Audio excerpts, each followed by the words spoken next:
Good morning. The meeting will come to order. Welcome to the Thursday, February 11th meeting of the Public Safety and Neighborhood Services Committee. I'm Supervisor Gordon Marr, the chair of this committee, and I'm joined by Vice Chair Catherine Stephanie and committee member Matt Haney. We're also joined by Supervisor Member Haney is not here. I'm sorry to interrupt you, Mr. Chair.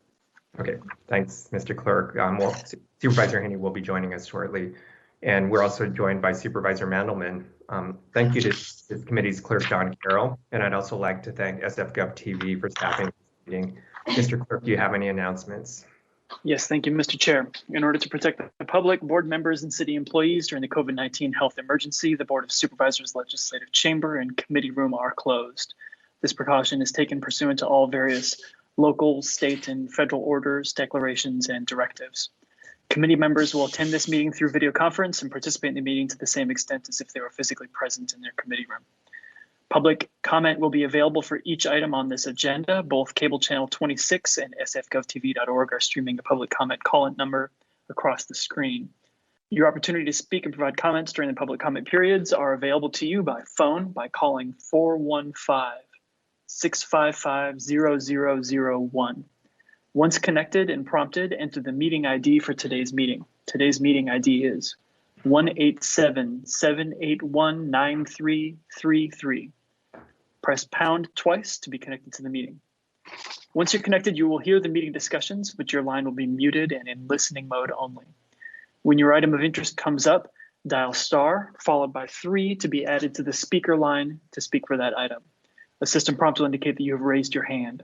Please wait until the system indicates that you've been unmuted, and you may then begin your comments. Best practices are to call from a quiet location, to speak clearly and slowly, and to turn down your television, your radio, or your streaming device that you may be using to watch the proceedings. Everyone must account for potential time delays and speaking discrepancies we may encounter between live coverage and streaming. Alternatively, you may submit your written public comment to me in either of the following ways. You can email me. My email address is john.carroll@sfgov.org. If you submit your public comment via email, it will be included in the legislative file as part of the matter, and I will distribute it to the members of the committee. Your written comments may also be sent to our office in City Hall.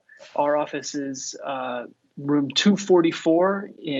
Excuse me. The address for City Hall is 1 Dr. Carlton B. Goulet Place, and our office within City Hall is room 244. That's in San Francisco, California, 94102.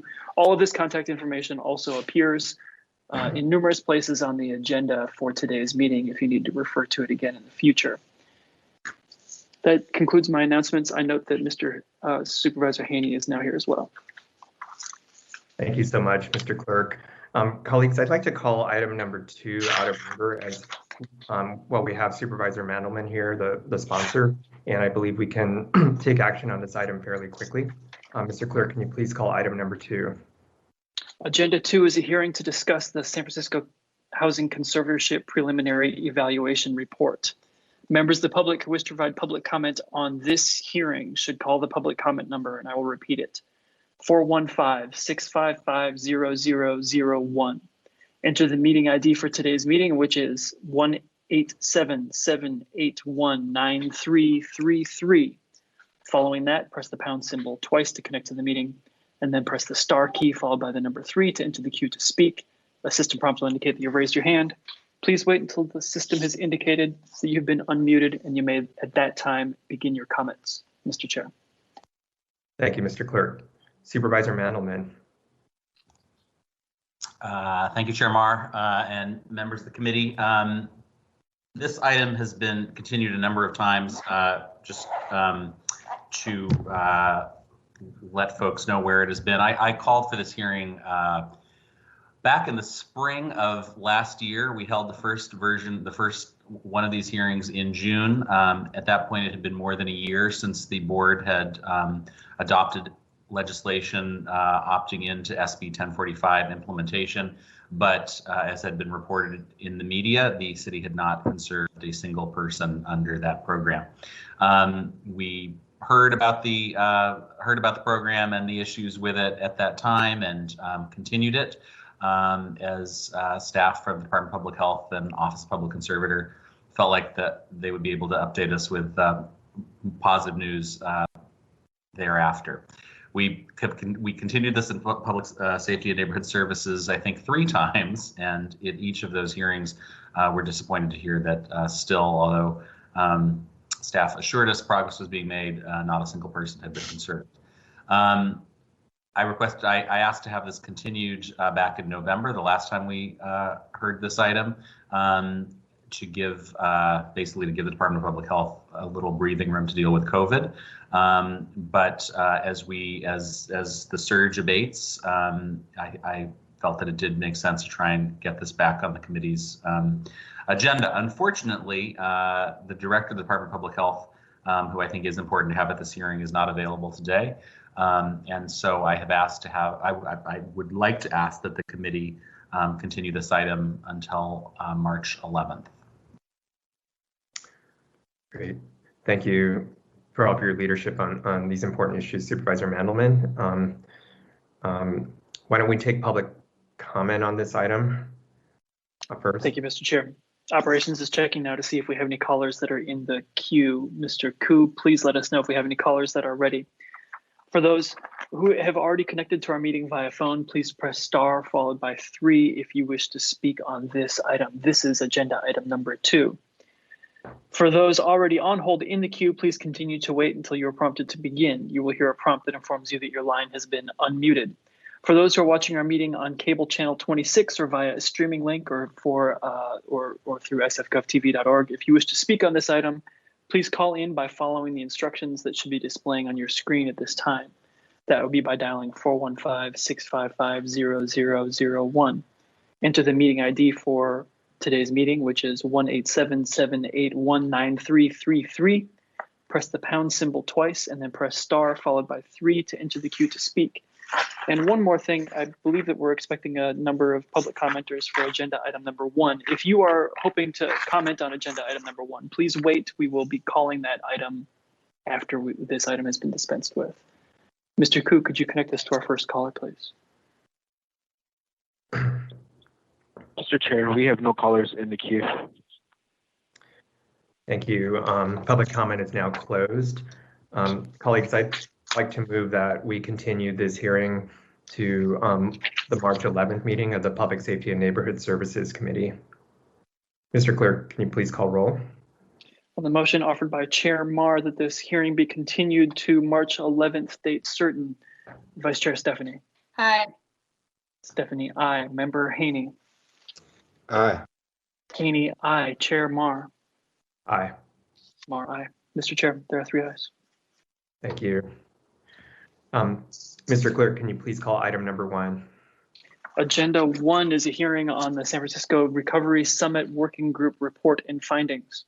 Members of the public who wish to provide public comment on this hearing should call the public comment number, which is still 415-655-0001.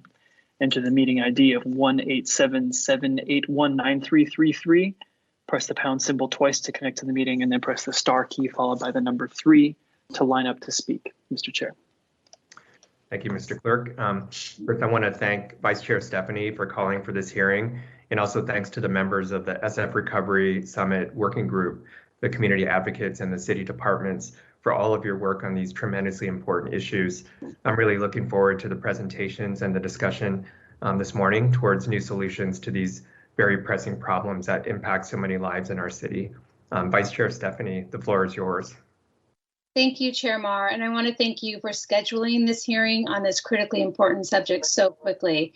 And today we will hear from the Recovery Summit Working Group, which was established by the Reentry Council and is composed of individuals who have struggled with addiction and have found a path to recovery. Through their work, the working group surveyed over 500 peers who have been through our systems and are here to share their experience and their insights. These individuals come from every walk of life in San Francisco. They represent all age groups, all races, and all gender identities. 2/3 are people of color, and all of them have firsthand experience with drug use, addiction, and treatment. I called today's hearing because these are the people we need to hear from directly. I think everyone needs to mute themselves if they haven't already, because I'm hearing feedback. Can everyone mute themselves? Again, I called today's hearing because these are the people we need to hear from directly. This conversation could not be more urgent or necessary. The drug overdose crisis in our city has reached an unprecedented level. 699 people died from drug overdoses in 2020, making it the deadliest year in our city's history. Narcan administration and overdose reversal were also at an all-time high in 2020. According to a report from the Chronicle, Narcan was used to reverse an overdose more than 10 times per day last year. That is more than twice the rate in 2018. It is no exaggeration to say that this is a humanitarian crisis. These numbers come as no surprise to anyone who spends any time walking the streets of San Francisco. The tragedy playing out in our streets is as visible as it is shameful. This disaster has not happened by accident. It is the result of the introduction of fentanyl in our city, and it's deadly, it's cheap, and it's readily available in ways that we have never seen before. 2 milligrams of fentanyl is enough to kill. I was surprised and shocked to learn that that amount is small enough to fit within Abraham Lincoln's face on a penny. The San Francisco Police Department reports that fentanyl is increasingly becoming laced in many of the drugs dealt on the street, and that dealers are actively seeking out young people and individuals in recovery because they know just how addictive this substance is. I want to thank Supervisor Haney for his hearing that we held on overdose deaths in December and for all his work on this subject. In that hearing, we heard from many of the practitioners in the Department of Public Health about the state of the problem and the programs they run. And I think we all found some of those responses, quite frankly, to be frustrating. At that time, it felt to me like the responses we heard did not match the severity of this crisis that we're experiencing, and that needs to change. In San Francisco, drugs should be much harder to get and paths to recovery much easier. And I want to address the concern that this hearing was called to undermine harm reduction. That could not be less true. Narcan saves lives. Syringe access saves lives. Buprenorphine saves lives. Harm reduction absolutely works. One of the tenets of harm reduction is to meet people where they are at. And sometimes people are at a place where they need abstinence-based recovery. Today, we're going to hear from a group of people who feel like the city has not been meeting all addicts at where they are at and those suffering from the disease of addiction. And despite that lack of support, they were still able to change their lives. We owe it to them to listen to their experiences and learn from what they have to say. When it comes to preventing overdose death in San Francisco, there can be no either or, because it's clear that we're not just in a crisis, we are in a total free fall. Tackling this seriously is going to take every one of us using every single tool at our disposal. I want to thank my colleagues for accommodating such a lengthy hearing, and I appreciate your willingness to take this time because I know we all care very deeply about this subject.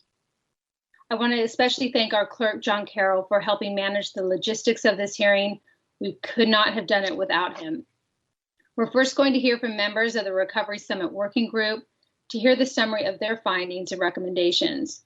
The speakers include Steve Adami, Adrian Maldonado, Jairus Woodson, Cedric Akbar, Craig Johnson, Jeffria Morris, Rico Hamilton, Tom Wolf, and Victoria Westbrook. After their presentation, we'll hear from Dr. Judith Martin from the Department of Public Health. And with that, I would like to turn it over to Steve Adami, Interim Director of the Reentry Division at the Adult Probation Department. Good morning, Supervisor Stephanie, Supervisor Marr, and Supervisor Haney. And thank you, Supervisor Stephanie, for calling this hearing. As the supervisor mentioned, my name is Steve Adami, and I guess professionally, I am the Interim Director of the Reentry Division of the Adult Probation Department. But more importantly, after spending over a couple decades addicted to drugs, breaking the law, and in and out of jail and prison, I got an amazing gift. I got clean and sober. I'm here today representing the Recovery Summit Working Group and joined by others in recovery who've been part of this effort. The drug crisis in San Francisco is alarming. I never thought I'd see a day where we actually normalize shooting dope in public. In 2018, my then colleague, Jafria Morris, who is now working in Supervisor Safai's office, had an amazing idea to create an annual recovery summit to openly discuss addiction and treatment realities in our city. After our first summit, we sent out a call to action and formed a working group charged with creating a platform of recommendations that would hopefully improve San Francisco's response to addiction. Historically, policymakers do not include the voices of those in recovery. Today, we're hoping to change that. You know, personally, I recognize that, especially in San Francisco, addiction is a tough conversation to have. So I want to be clear. We are not asking the city to stop any of its current efforts. Rather, we are asking the city to enlarge the solution space until it's big enough to meet our challenges. Right now, there are thousands of people in San Francisco suffering from addiction. That is the tragedy. In October of 2020, the Reentry Council, which is made up of 12 city departments, including the Department of Public Health, representatives from the mayor's office, board of supervisors, state parole, federal probation, superior court, and most importantly, 7 formerly incarcerated people unanimously accepted and supported our recommendations we'll be sharing with you later in the presentation. We're excited to begin this dialogue, include the voices of those in recovery, and hope for an inclusive environment of treatment in San Francisco. Next slide, Victoria. So before we start, I just kind of want to look at the gravity of the drug problem. Supervisor Stephanie touched on some of it earlier. The Budget and Legislative Analyst Office conducted an audit, which included the Department of Public Health's Jail Health Services. In that audit, it was discovered that in the 36 months between November 2014 and October 2017, and this is after the passing of Prop 47. Sorry to interrupt you, Mr. Adami. We may have lost the presentation slide. Ms. Westbrook, are you still there with the presentation? Very good. Thank you. Now we can see it. Sorry about that. Thank So you. this is after the passing of Prop 47, that 84.5% of 49,000 bookings into the San Francisco County Jail were for people with a history of substance use. There are 24,500 IV drug users in the city. We hand out 4.5 million syringes a year. In 2018, there's 259 deaths by overdose. In 2019, there was 441. Thanks to the amazing work of the DOPE Project, in 2019, there was 2,610 overdose reversals. And what I hear when I talk to my friends that are out in the field working, that's likely only 20 to 30% of the actual overdose reversals that took place because of the way they're counted. And as Supervisor Stephanie mentioned, in 2020, there was 699 overdose deaths. So I first met Supervisor Stephanie at a treatment on demand meeting in her office a couple years ago. And I want to acknowledge the incredible work of the Treatment on Demand Coalition, because according to DPH's own data, between March of 2020 and February of 2021, there's an average of 40 open residential treatment beds per day. So something's either inherently wrong. Either it's so difficult to get in those beds, or there is no motive to go to treatment. And we're hoping today, as we kind of have open and honest conversations about drugs and addiction, that we can kind of come to solutions for why people aren't going to treatment. Next slide. I mentioned earlier that Jafria had this amazing idea that if, people like myself got clean in a set of handcuffs, that's my story. That's not everybody's story. And by no means would any of us ever want to criminalize addiction. Nobody's advocating for people to go to jail. But we thought if we could inspire people to change, then maybe if they saw what others have done in their lives, that they too could go on to live differently. So in an effort to inspire change, we hosted our first recovery summit in 2018, launched a working group, hosted a second recovery summit in 2019, and then in 2020, due to COVID, it was postponed. But at each summit, we've honored several people in recovery. Most notably, Cedric Akbar and Craig Johnson have received the Recovery Summit's Lifetime Achievement Award for their commitment to recovery, the community, and helping others. Both are part of the working group and part of our presentation today. Next slide. So immediately after the 2018 Recovery Summit, we launched this call to action. We formed a working group. I'd say about 95% of the people in the working group are in recovery. There are a few others that are not, but were either impacted by, a parent's addiction, a son's addiction, somebody that they loved who was wrapped up into addiction. So we've had some other support, but the crux of the group are people in recovery.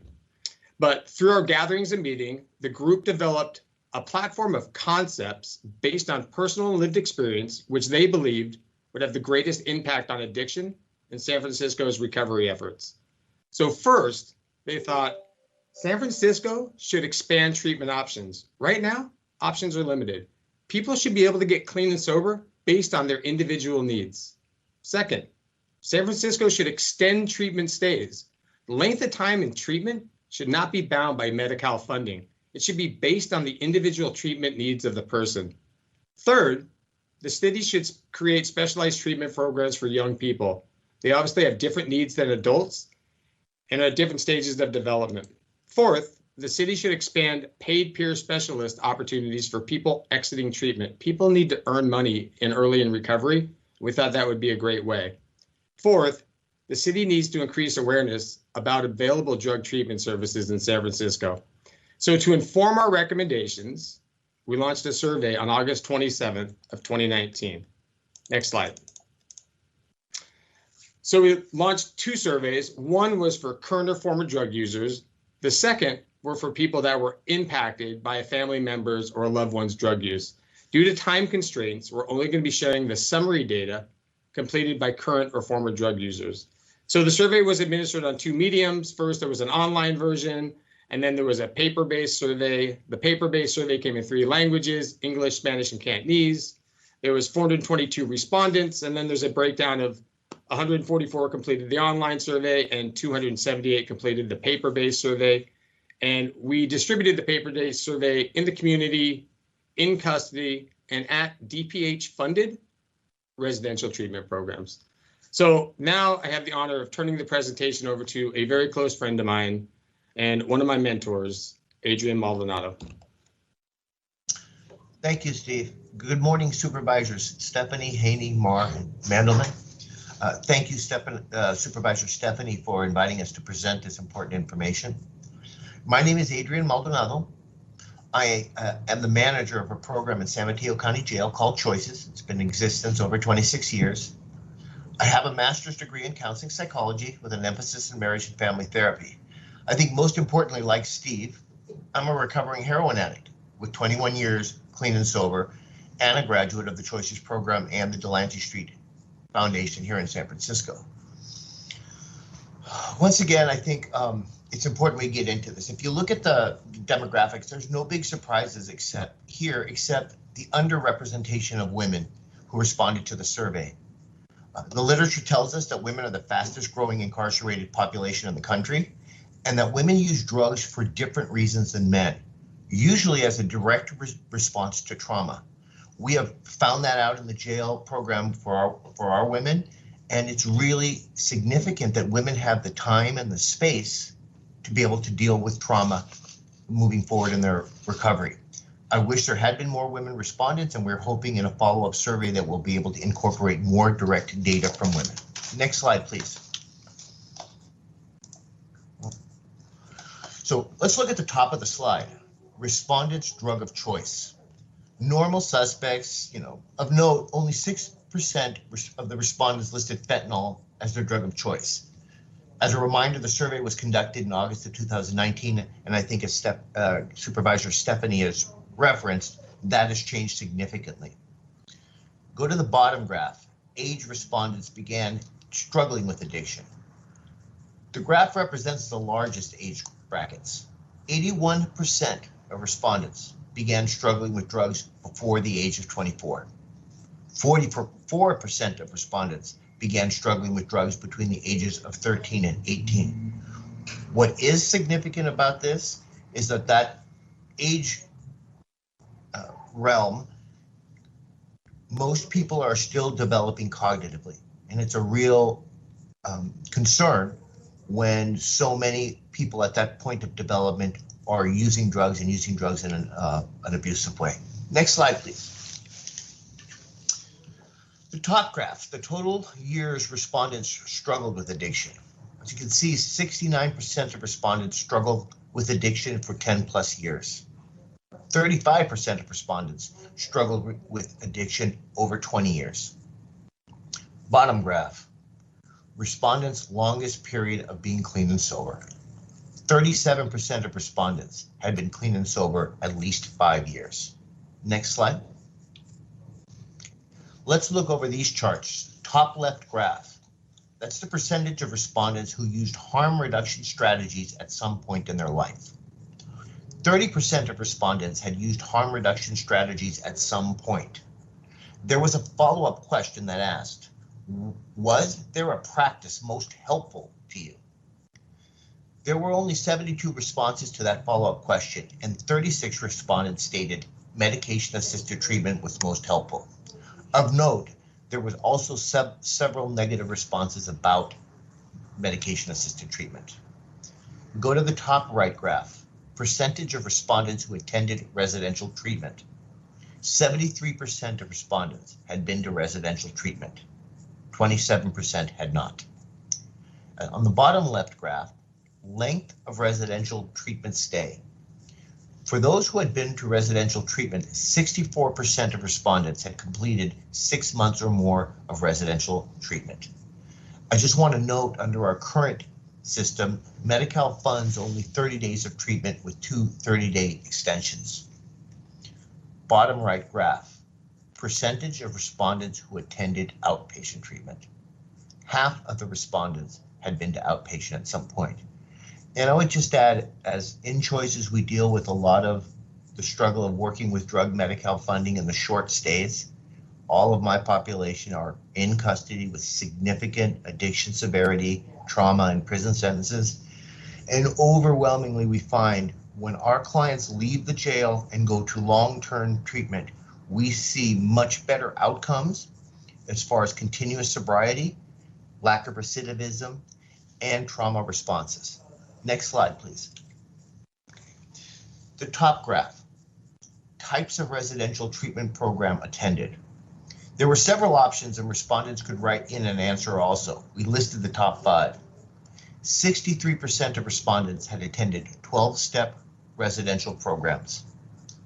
38% of respondents had attended social model and behavioral modification programs. 30% of respondents had attended in-custody treatment programs, and 18% of respondents had attended faith-based programs. Here is a fact. The city, San Francisco, does not fund any of these models. Bottom graph. How many times had respondents been to treatment?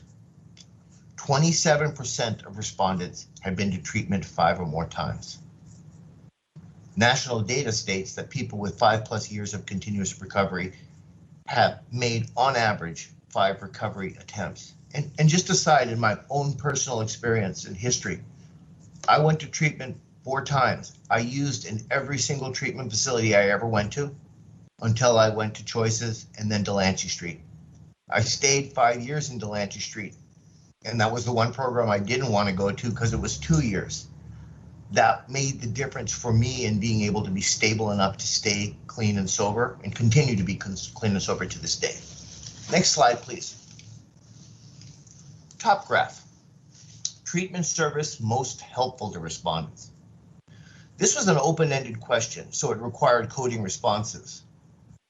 48% of the respondents stated residential treatment.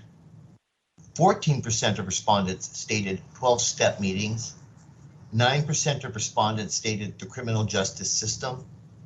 7% stated support groups, and 4% said therapy.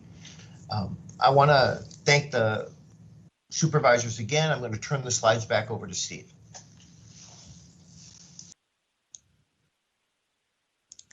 Thank you, Adrian.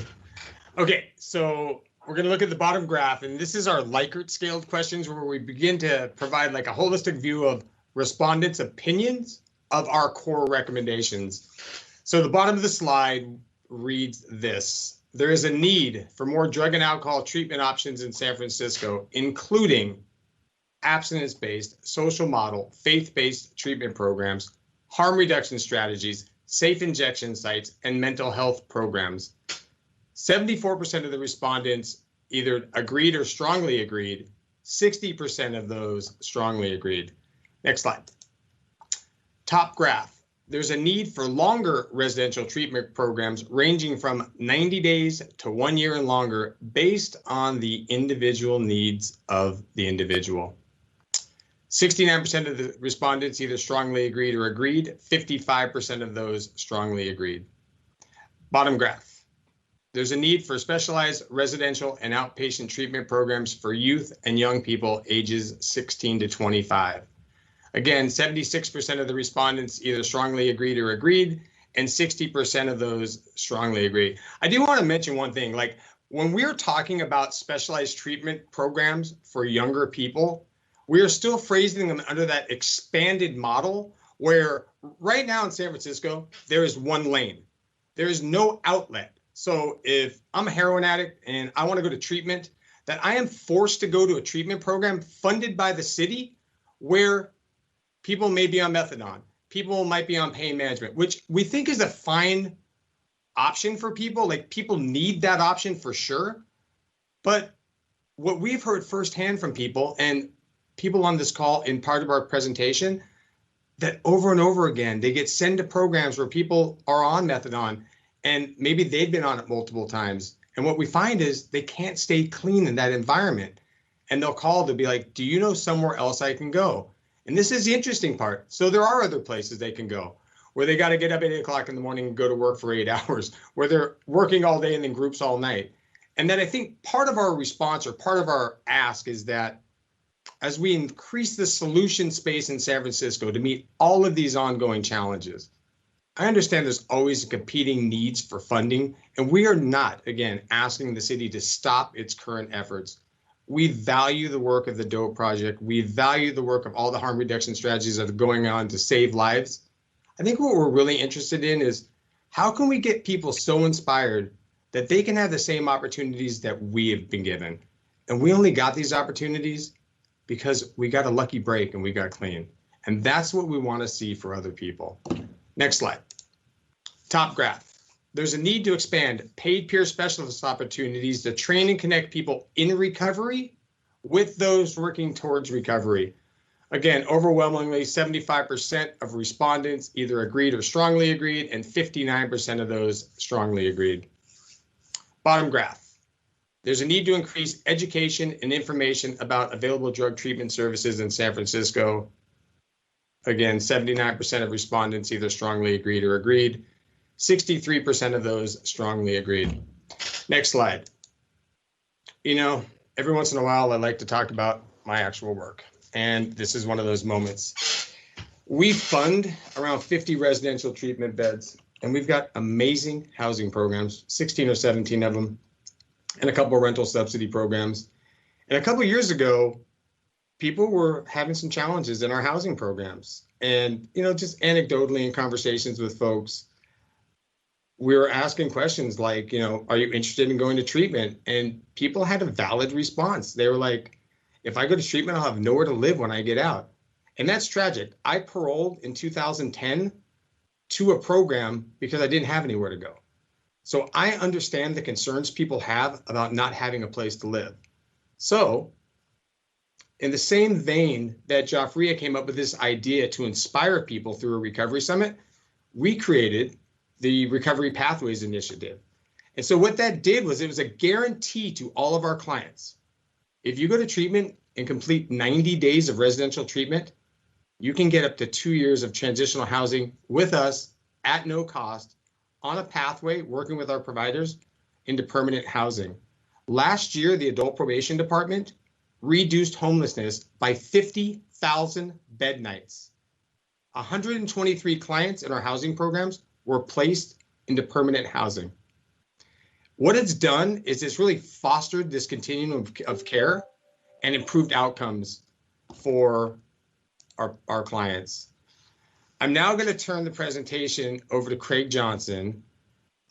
Craig, Adrian didn't say much about this, but Craig is the reason many of us got clean. And I want to acknowledge his leadership in the city, his commitment to people. He works tirelessly. He is up at the crack of dawn, goes to bed late at night, always in the trenches working with people. And I think what he's going to talk about is he's going to address some of the structural barriers to funding residential treatment programs based on the Department of Public Health's minimum qualifications that have been laid out in their RFP from 2016. So Craig, I'm going to turn the floor over to you.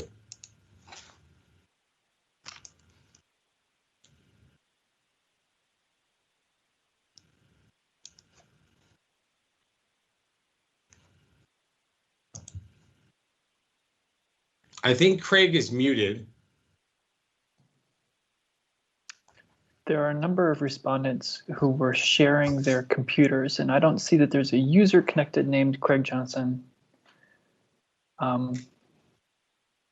Users should be able to unmute their own systems, however. John, give me 1 second. You got it.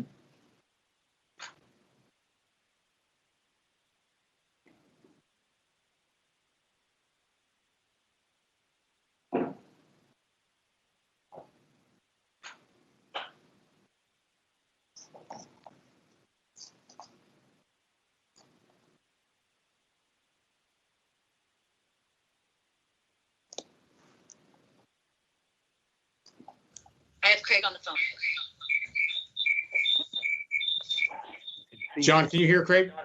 I can hear some echo coming through. Is this the 902 number? Yes. Could you please mute the background audio that you have, which is giving us a bit of an echo? And just listen to the proceedings through the phone?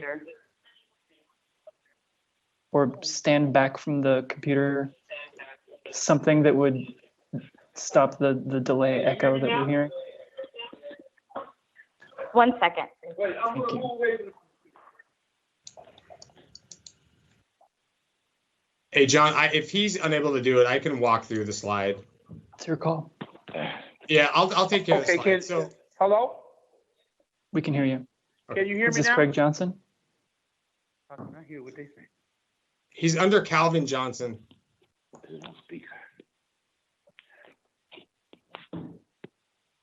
Hello? Yes, we can hear you. Okay, thank you. Okay, as I was saying, good morning, our board members, and thank you, Supervisor Stefani, for allowing us to come before you. My name is Craig Johnson. Everybody calls me Big Craig. I'm with the I'm a founding member of Positive Action Equal Change, which is a community-based organization in the Bayview, who've been working with people for the last 25 years, dealing with addiction in the criminal justice system. After graduating from Delaney Street in 1993, I dedicated my life to helping others overcome addiction and improve their quality of life. As part of my presentation today, I want to talk about the Department of Public Health RFP that was put out in 2016, which deals with substance use treatment services. This highlights some of the biggest barriers to effective treatment in San Francisco. And I want to start on page 14 of the RFP.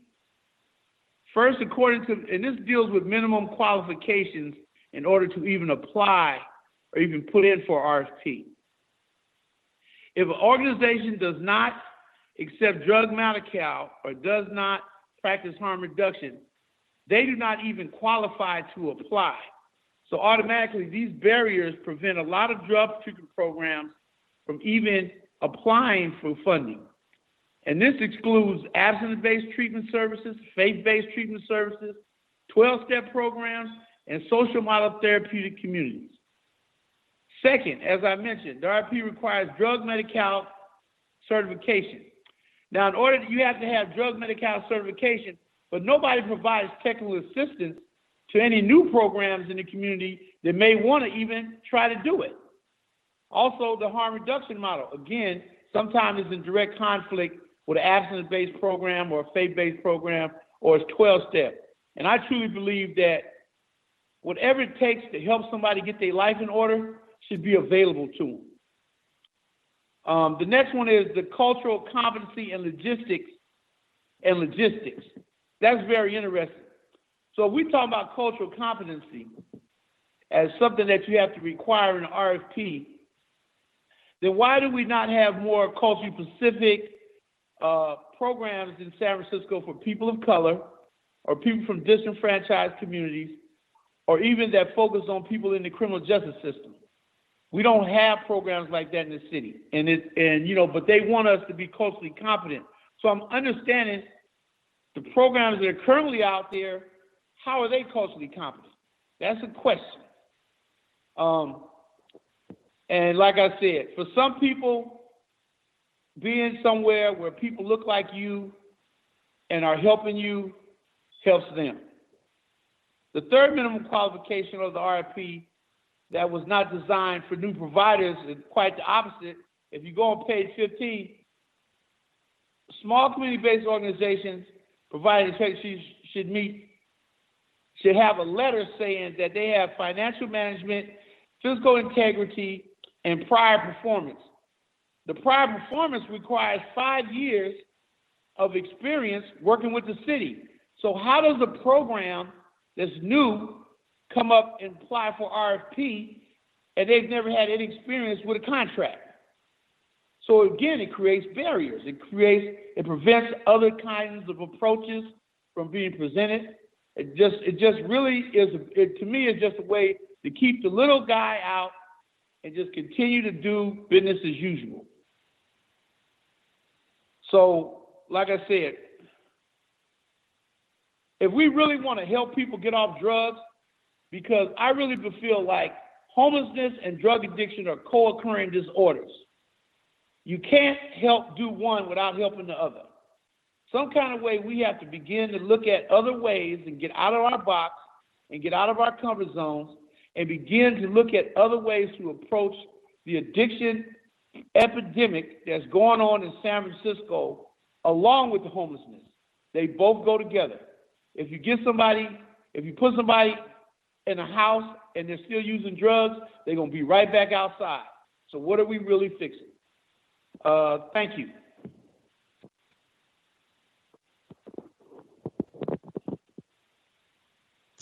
Thank you, Craig. We're going to now turn the presentation over to Jairus Woodson and Cedric Akbar, who are going to go through and read the recommendations. Hi, good morning. My name is Jairus Woodson. I'm a program manager with Westside Community Services and also a member of Positive Direction Equals Change. Based on the data we collected and input from people in recovery communities, here are the recommendations of the Recovery Summit Working Group to improve addiction realities and treatment outcomes here in San Francisco. Recommendation number 1, expand drug and alcohol treatment options here in San Francisco.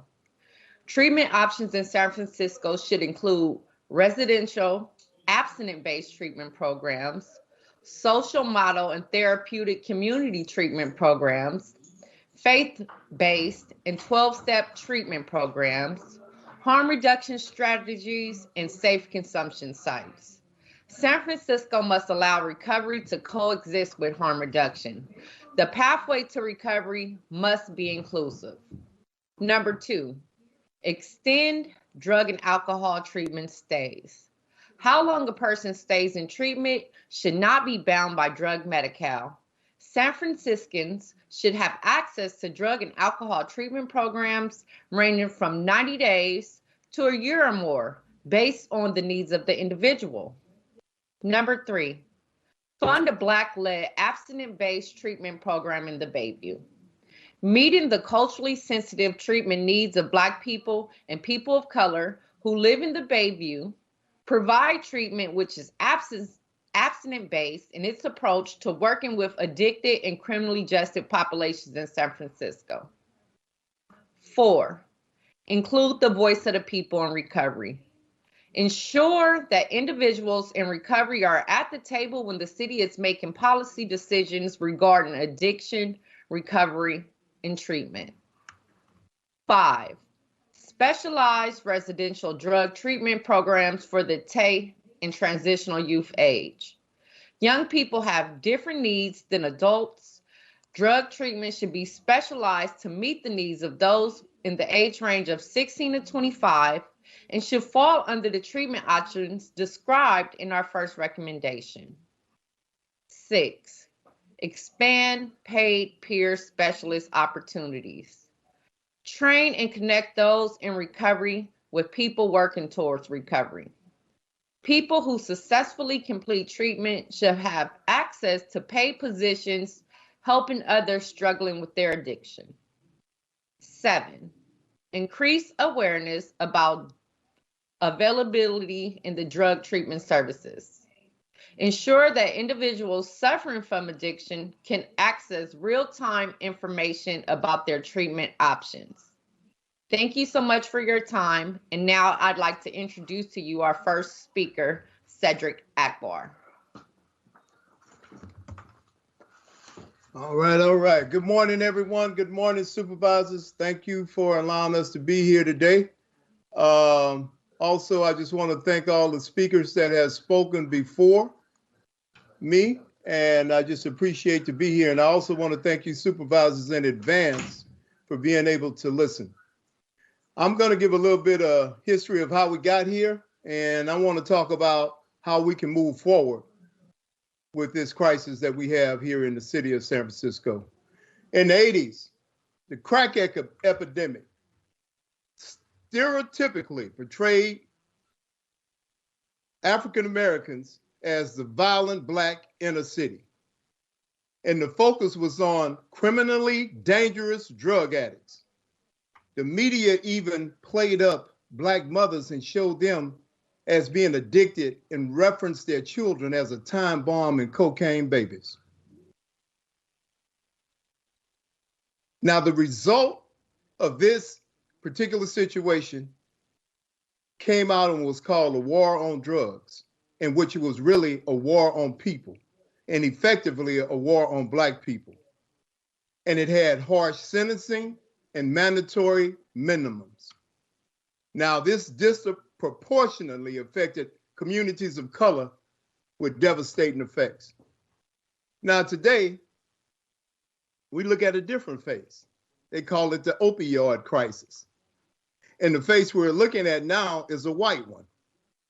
And since 2001, opioid overdose death rate among non-Hispanic whites has been higher than that of non-Hispanic Blacks, and has sharply increased in recent years. Now, with this new face, which is the white face, they don't demonize the substance use or the criminal behavior. What the country decided to do was emphasize treatment and public health interventions. What a difference. Now, in San Francisco, we have public health interventions, but we don't have enough treatment. Also in San Francisco, we have a high increase of fentanyl use right now. And fentanyl is placed in every drug that's used on the street drug, from marijuana to methamphetamine, even into benzodiazepines. We test people on a daily basis, and they could be positive for one thing, but fentanyl always shows up in their urine. Yesterday, we had 3 overdoses in Potrero Hill neighborhood, with 2 resulting in deaths. Last week, we had 7 overdoses in Bayview, but the city is not there reporting this. No one hears the cries of the mothers or the children that's grieving the death of their loved ones.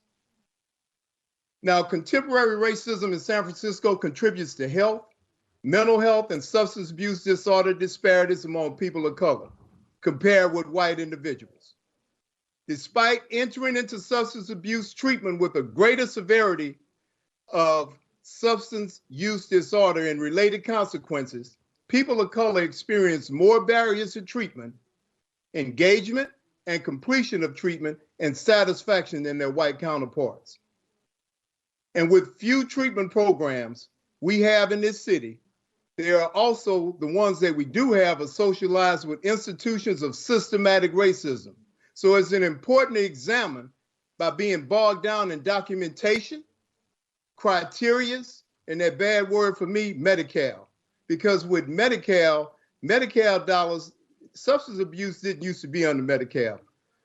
The city combined substance abuse and mental health together. Not saying mental health wasn't an issue. Mental health was a big issue. But what we did systematically is we forgot about substance abuse. Now, some suggestions that I will make and what I would like to see us grow to start with diversity within the workforce and leadership in addiction treatment. And what I mean by that is having more faces that look like myself and look like the people that are using the drugs and alcohol in San Francisco. And also listening to the voices of the mothers in the community, congregations, and community members. And not only listen to them, but take their suggestions and be able to work with them.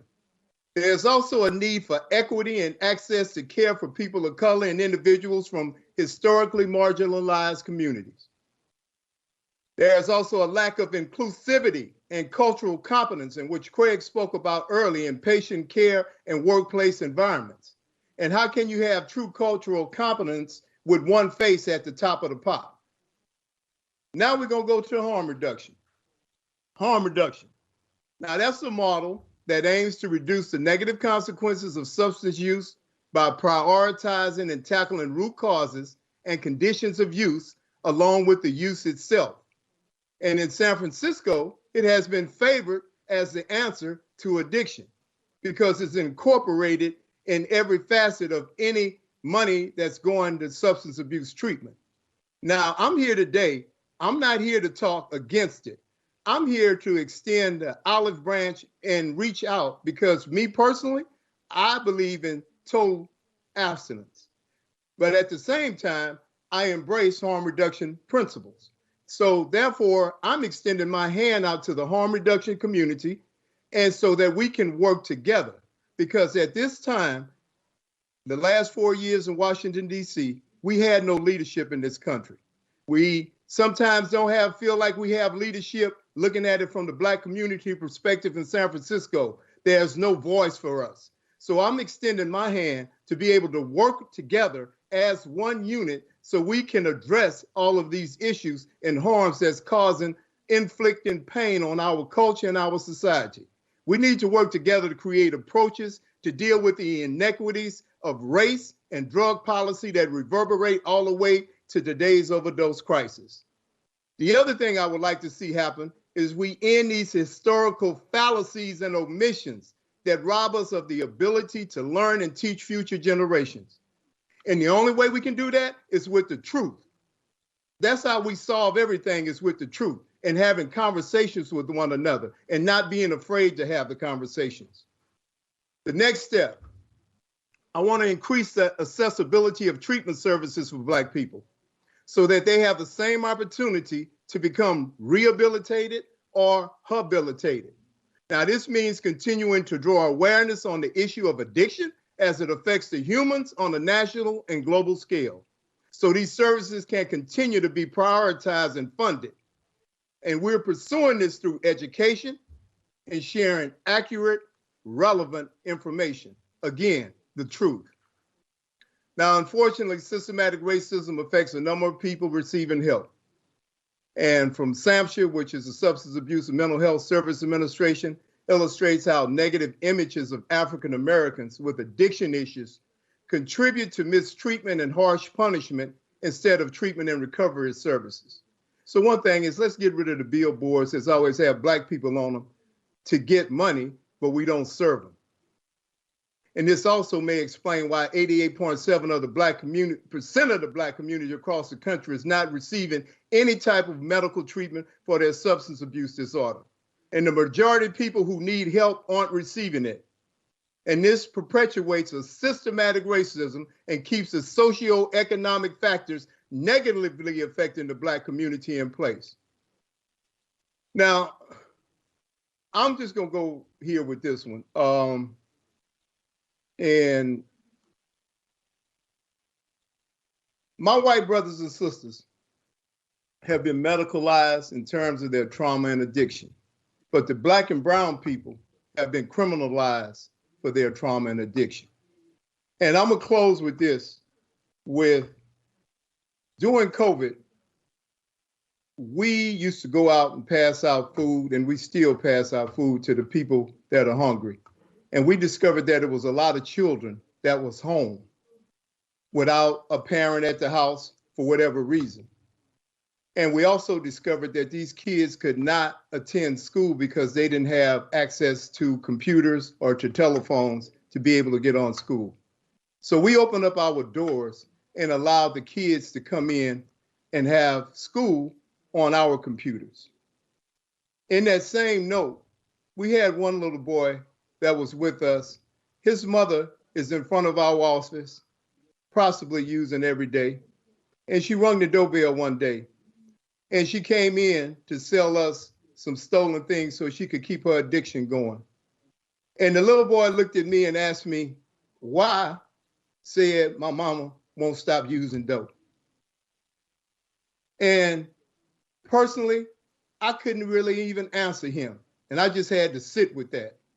And that's how I want to leave you guys today in showing the importance of the need for substance abuse treatment in San Francisco. Thank you. Thank you, Cedric. I'd like to invite Craig Johnson to speak next.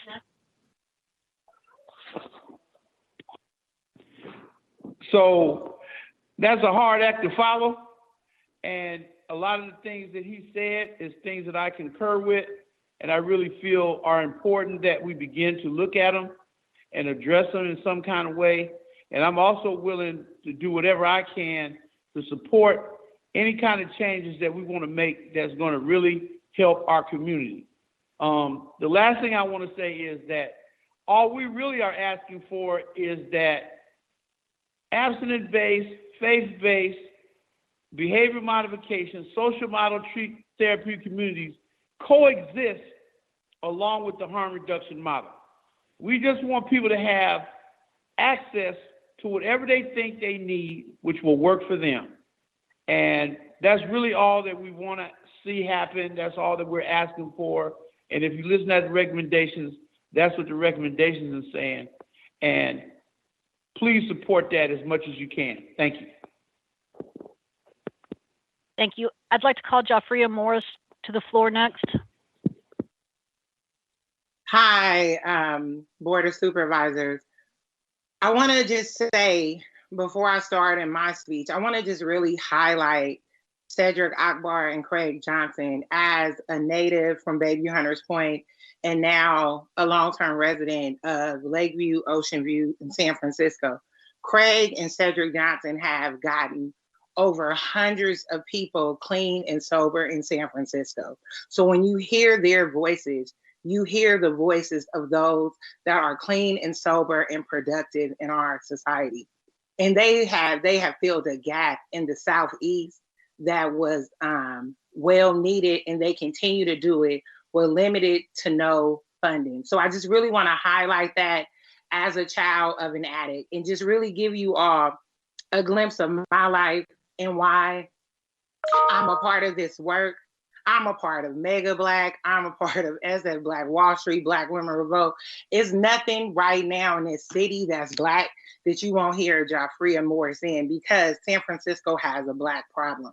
And if we don't want to solve our Black problem, we're going to continue to have it, and it's going to be a result of government not listening to the change makers when we come to the table. So I come to you all today, not as a colleague, but as a daughter of an addict and a felon. From the age of 13, my father cycled in and out of the criminal justice system, starting with stints in Juvenile Hall, Log Cabin Ranch, 850 Bryant, Susanville State Penitentiary. Not having a true relationship with my father until the age of 13, our rekindling bond was soon shaken by his increased drug use. We went through this cycle for 11 years.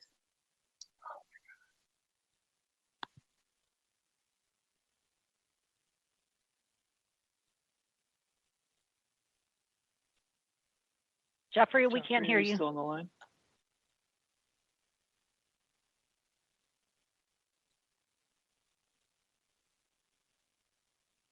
Looks like Jeffrey's connection has dropped and she's no longer connected to the call. Okay, Jairus Woodson, would you speak next? Hi, so my name is Jairus Woodson. Again, I have lived in Potrero Hill, which is in San Francisco's District 10, my whole life. I was born and raised here. I was in my active addiction here. I'm in my recovery here, and I'm a community leader still to this day.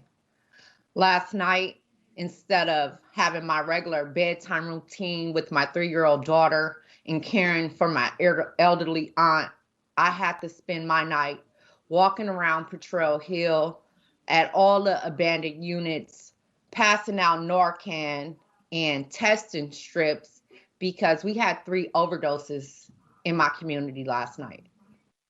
And as a mother, as a community member, when I went to treatment, I had to go to treatment outside my own community. And I was told that the best thing for me was to never return to my community. But this is my home. This is where my family is. And so I had no other choice but to return to the same place I was using at. So for myself, I feel like it's very important to be able to get clean and learn how to stay clean in the neighborhood that you come from. And right now here in San Francisco, we don't have that option. We have to go other places. And for some people, we're asking them to go get help in neighborhoods that can be physically harmful for them. And it might be because of the gang things that are going on, or they don't just feel comfortable being anywhere else because they've only known one place their whole lives. And I just think it's very important for people to remember that and to take that into consideration. Thank you so much for your time. Thank you, Jairus. I'd like to call Rico Hamilton to the floor next. Hello, everyone. My name is Rico Hamilton. I am a native of San Francisco, born and raised in the Western Addition my entire life. I grew up there. Everything that has happened to me has been in the Western Addition. I come from a family of addiction, but also, more importantly, I am a recovering addict coming up on 20 years. And I want to thank Cedric for all the things that he have said, and Craig, Jafria, everyone on here has touched the amazing points on why it's important of recovery. But I kind of wanted to go in a different way and kind of talk more to experience and talk about a testimony. With recommendation 1, expanding drug treatment and options in San Francisco. As someone who has a family and has had friends who suffer from addiction, a lot of them has been incarcerated because of their addictions. We have lost many family members due to addiction. My father is a recovering alcoholic, auntie recovering addict, and all of us got recovery in different ways. Me personally, I needed behavior modification, hence to Choices, Delancey Street, and I'm so thankful for those folks for getting me on path. My dad, he needed a 12-step program, and my aunt, she went through social model programming, which lets me know that there's no one size fits all. So it's very important that we can expand those options and making sure that individuals are able to get the proper services that they need. 2 is extend drug treatment stays. It is so important to be able to extend those stays because for me, number 1 step in 12-step recovery is admitting that you have the problem. And it took me 3 years literally to accept that I had a drug problem. So 90 days, 60 days is not enough time for an individual to really get in the groove of treatment and understanding the logistics of it.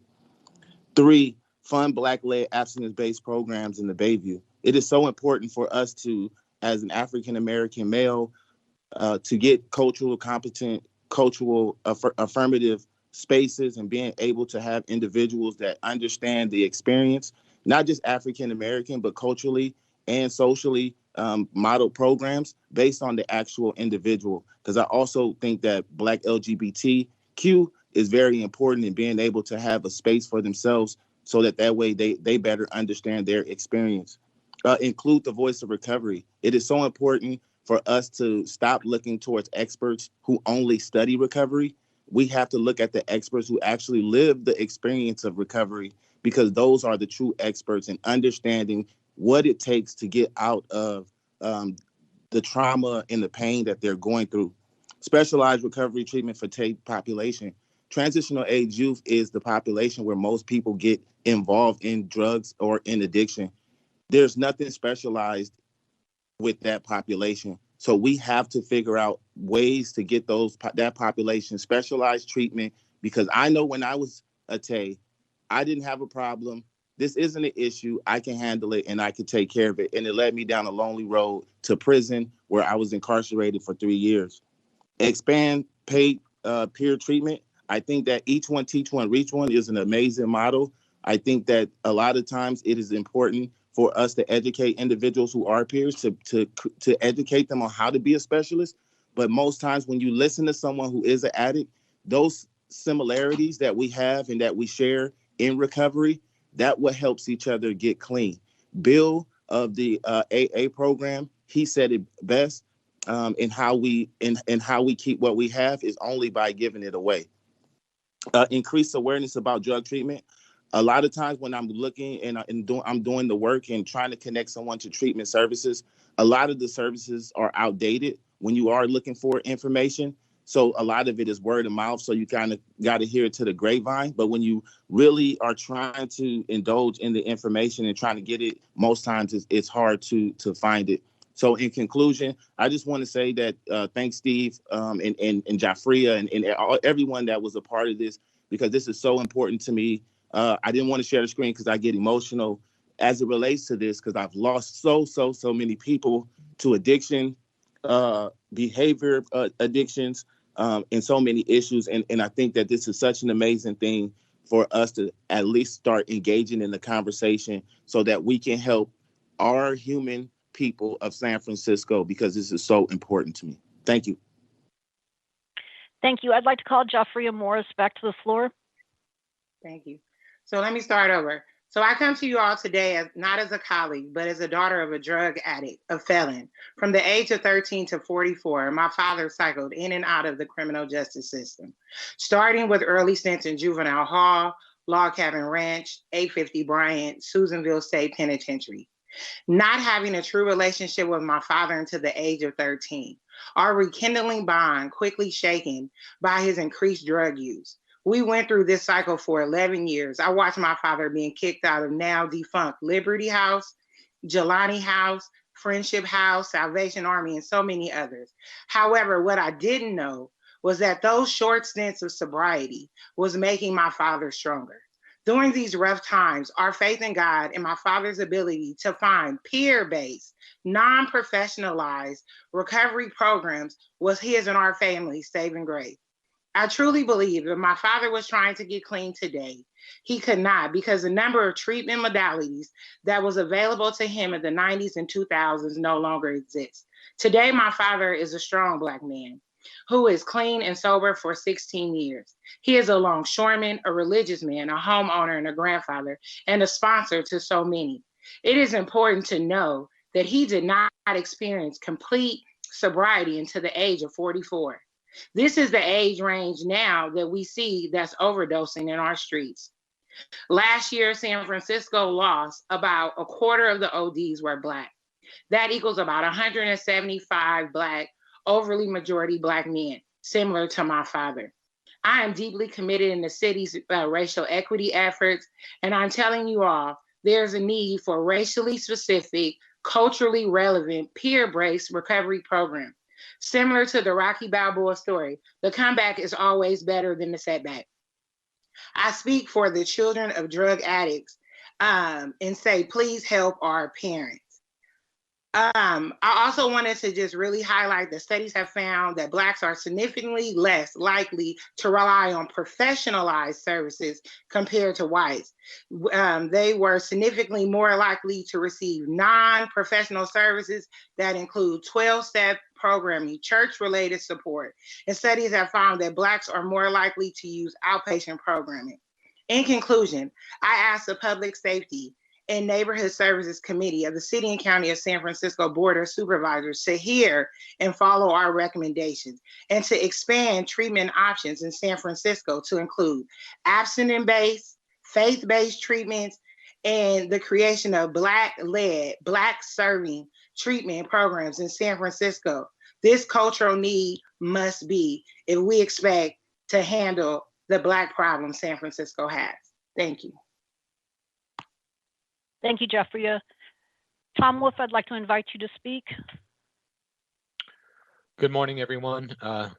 Chair Marr, Supervisor Stephanie, Supervisor Haney, Supervisor Mandelman, thank you all so much for giving us the opportunity to all speak with you today. My name is Tom Wolf. I'm a recovery advocate in San Francisco. I'm a native San Franciscan. And 3 years ago today, I was sleeping, only 3 years ago today, I was sleeping on a piece of cardboard in a doorway on Golden Gate and Hyde in the Tenderloin, severely addicted to heroin. My addiction was so powerful that I chose heroin and fentanyl over my wife and my 2 kids, and that led me to the street, where for the next 6 months, I engaged in various forms of activity to support my addiction, including holding drugs for the drug dealers, which eventually got me incarcerated. I was arrested a total of 6 times over a 3-month period in 2018, and 5 of those 6 times I was released back into homelessness. The 6th time I had an opportunity to go to a 6-month inpatient treatment program. And the only reason I could go to that treatment program is because it was completely free. I was housed, clothed, fed, given 12-step faith-based counseling, 100% for free.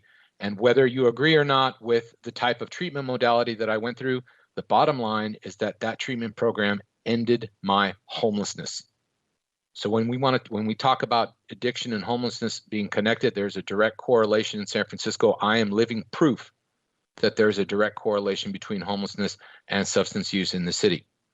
San Francisco has made a choice to narrow their view of what types of treatment modalities will be funded by the Department of Public Health and the City and County of San Francisco. And we are here today to ask all of you to start a conversation with the recovery community here in San Francisco on how we can expand treatment, in San Francisco to reach a variety of different demographics. No one modality of treatment is the only way to go. There's room for all types of treatment, from harm reduction all the way to 12-step abstinence-based programs. Unfortunately, right now, those 12-step abstinence-based programs are privately funded by nonprofit organizations that raise money on their own. They don't get $1 from the city for their programs unless they offer harm reduction services, which is fine. But we need to acknowledge that there are empty beds. The rehab that I went to on Valencia Street in San Francisco has 50 open beds right now for men and 25 open beds for women right now for a 6-month inpatient program that's absolutely free. And we are not doing our duty to serve the city and county of San Francisco and its thousands of citizens that are struggling with addiction by not working to incentivize filling those beds in San Francisco. So I'm with everybody else here. We want to start a conversation in the community about promoting drug treatment. We need high and low technology promotion of drug treatment on the street. So more than just passing out pamphlets or having a website, we need to get out into the street, engage with our community, talk to people about what treatment options are available. And above all else, we need to lower barriers to treatment. We need a treatment on demand type of model where someone can go directly from the street into a detox bed within hours, not days. Thank you all so much for listening to us today, and I look forward to working with you all in the future. Thank you. Thank you, Richard Beal. I'd like to call you to the floor. Good morning, supervisors, colleagues, friends. My name is Richard Beal. I'm really excited about this opportunity to speak to y'all about the different needs of our Recovery Summit Working Group. I want to applaud Cedric Akbar and my good friend Craig Johnson for being on the battlefield for many years. I started working in this field in 1996. In 1996, I got hired at the Ozanam Center for $3.35 an hour. I worked there for 5 years, detox center. For 5 years, we brought people into the program, and it didn't matter where they came from. They laid down in front of the door, some of them, and they were able to come in and get connected to residential resources. This was the model, social model detox back in 1996. We had a number of programs that we could refer people to, long-term programs that worked. They have faith-based programs, 12-step programs. I'm gonna name some of the programs, and these programs do not exist in San Francisco today. I'm gonna name some of them. Western District Recovery House, Bayside program, Jelani Men's program, 12-step residential program on 48th and Junior, Tom Smith, that was even located in San Francisco General at the time. Center for Recovery on Treasure Island, Lone Star program. The target population was HIV positive African-American women. Smith House program, Liberation House, that was mentioned by Jafria Morris earlier. Her father went there, she said. Shiloh Men's House, that's a faith-based program. All of these programs existed and more. San Francisco used to be the gold standard when it came to addiction treatment. We used to have multiple modalities to go to. If you wanted to go to an outpatient program, you could go there. If you wanted to go to a faith-based program, you can go there. Anywhere you wanted to go, we had a whole list of programs in the San Francisco community. We had people like Dr. David Smith. We had Dr. Daryl Anava writing books. City College opened up the first substance abuse program. It was great for a long time, but then guess what? They started putting those barriers to treatment with the drug Medicare requirements. Next thing you know, one requirement after another. Then the next thing you know, the harm reduction thing came. And next thing you know, those programs were no longer funded and could no longer exist. Could no longer exist. Like I said, I went into treatment July 20th, 1995. Been clean ever since.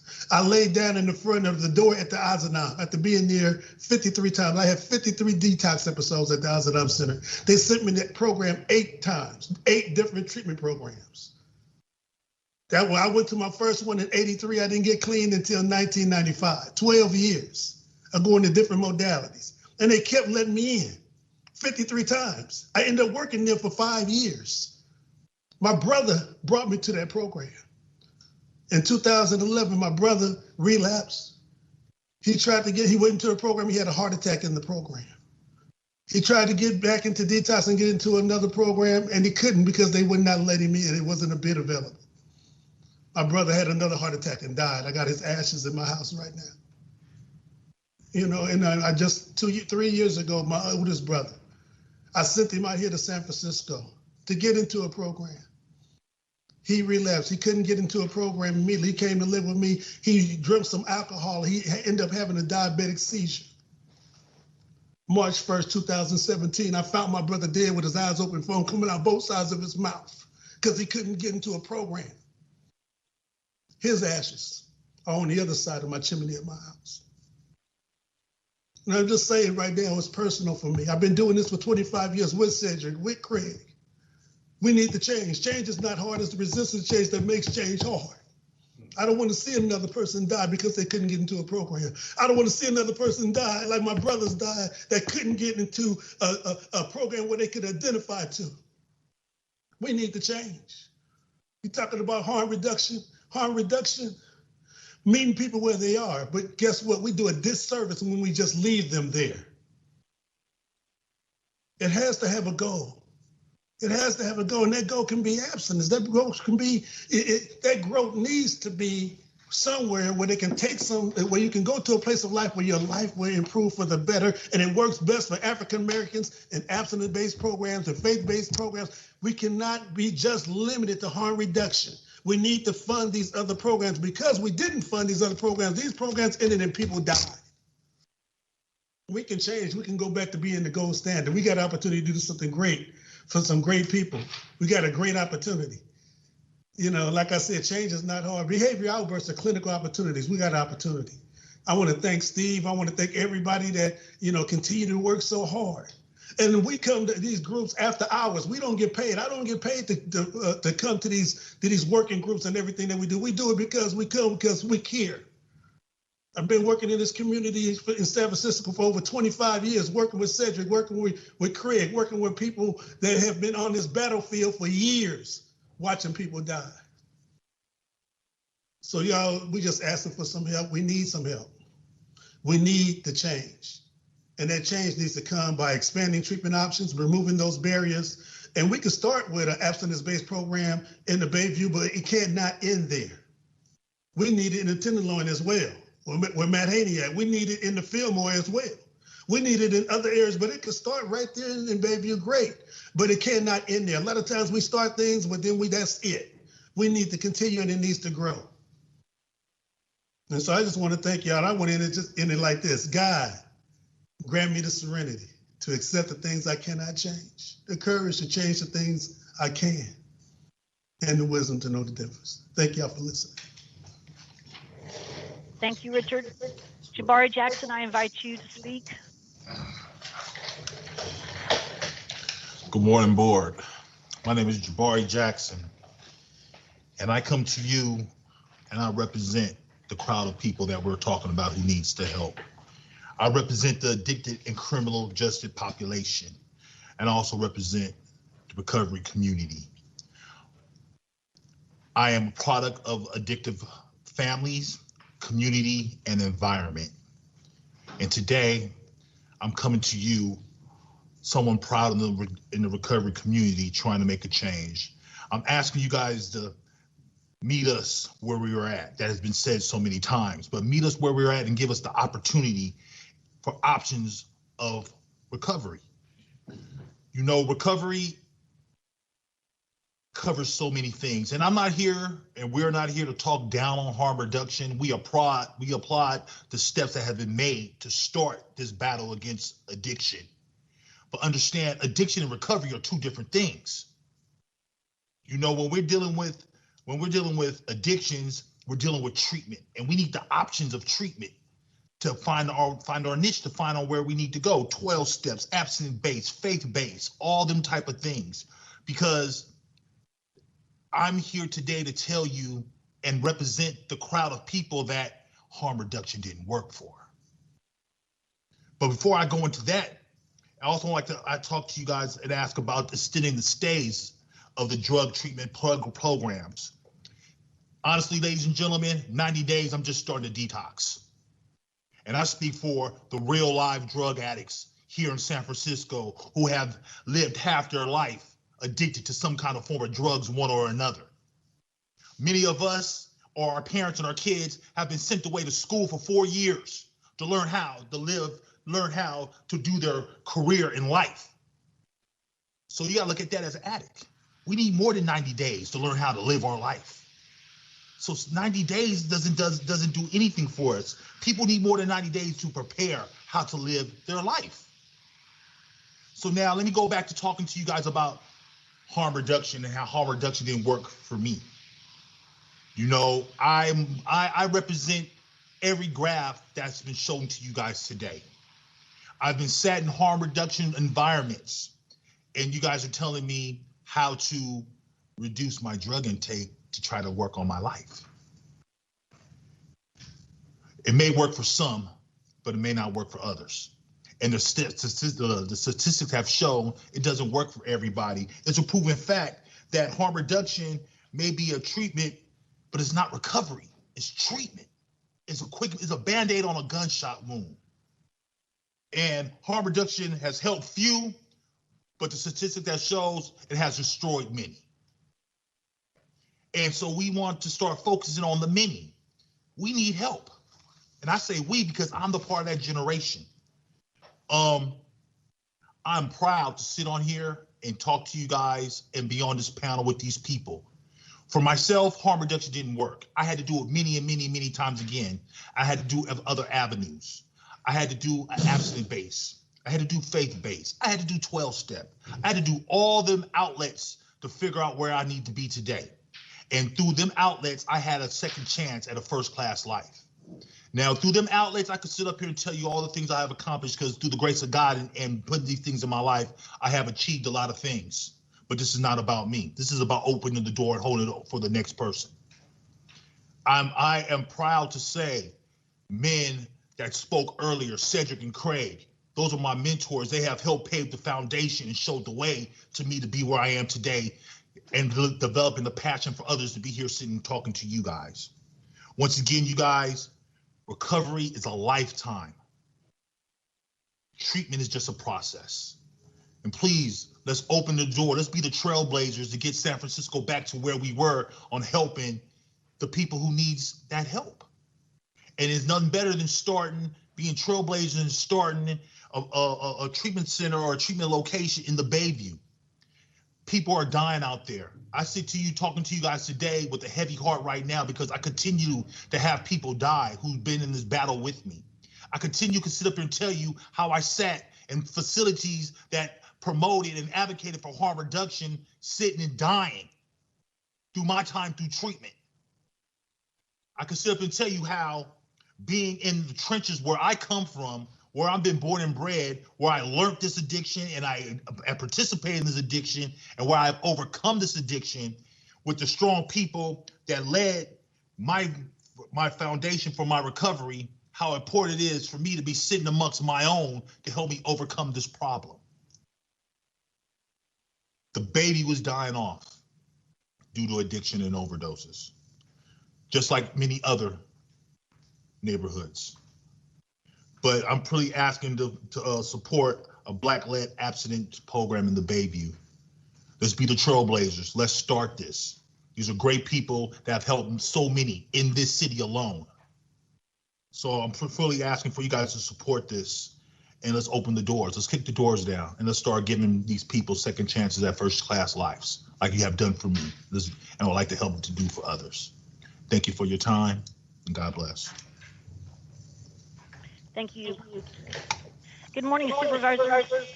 My name is Victoria Westbrook, and I am the interim reentry policy planner and the women's gender responsive coordinator for the adult probation. And I'm an addict living in recovery. This issue is such an important issue. It touches countless lives in San Francisco, and it personally touched mine. I smoked meth for over 20 years and sold drugs all over the Bay Area and across state lines. These choices culminated in getting me an indictment by the federal government for drug trafficking. A federal magistrate gave me the opportunity to go to residential treatment. Honestly, I didn't go to treatment to get clean. I went to treatment to get out of Santa Rita. You see, I didn't believe that my life could be different. The only time people in my circle stopped using was when they were arrested or when they died. At the time that I went to treatment, I had been using more years of my life than I hadn't. Something happened while I was in treatment. I saw people in recovery getting their lives back. And there were people there that had higher expectations for my life than I did at the time. And they believed that I could live a different life. I started to believe it too. I attended 6 months of residential treatment and transferred into aftercare prior to going to prison, and did another 12 months of treatment while in prison. This may sound unbelievable to many of you, but I remember sitting on my bunk while incarcerated thinking that my life was bigger in prison than it had ever been on the street. My life had gotten so small from my addiction and the life that I was living. I released from prison in September of 2016 and started working in our community to help people with similar backgrounds to me so that they too could live a different life. I was hired by Adult Probation in July of 2019, and I'm grateful and honored to work for a department that values lived experience. When I first stopped using, I would never have imagined what my life could be like, because my perspective was that we addicts never stopped using. But I'm here today to tell you that we can and do recover if given the opportunity, held accountable for our choices, and shown a different way to live. I ask you to take these recommendations seriously. Although I embrace harm reduction practices, I know for myself I wouldn't have been able to get my life back using harm reduction. Harm reduction purists will tell you that abstinence is part of harm reduction, and yet we don't fund abstinence-based programs. Thank you for your time.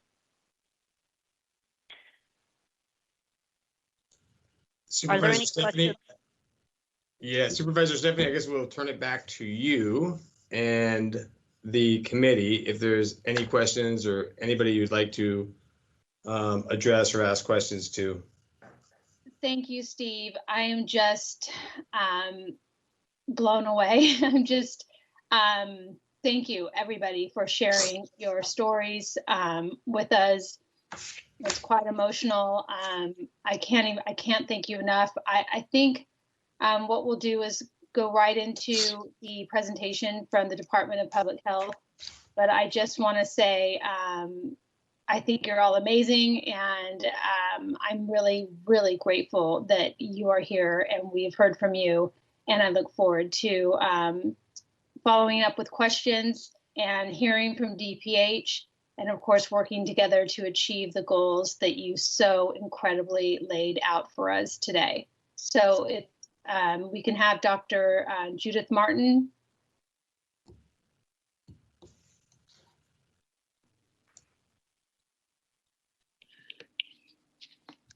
Good morning, Co-Chair Stefani and supervisors.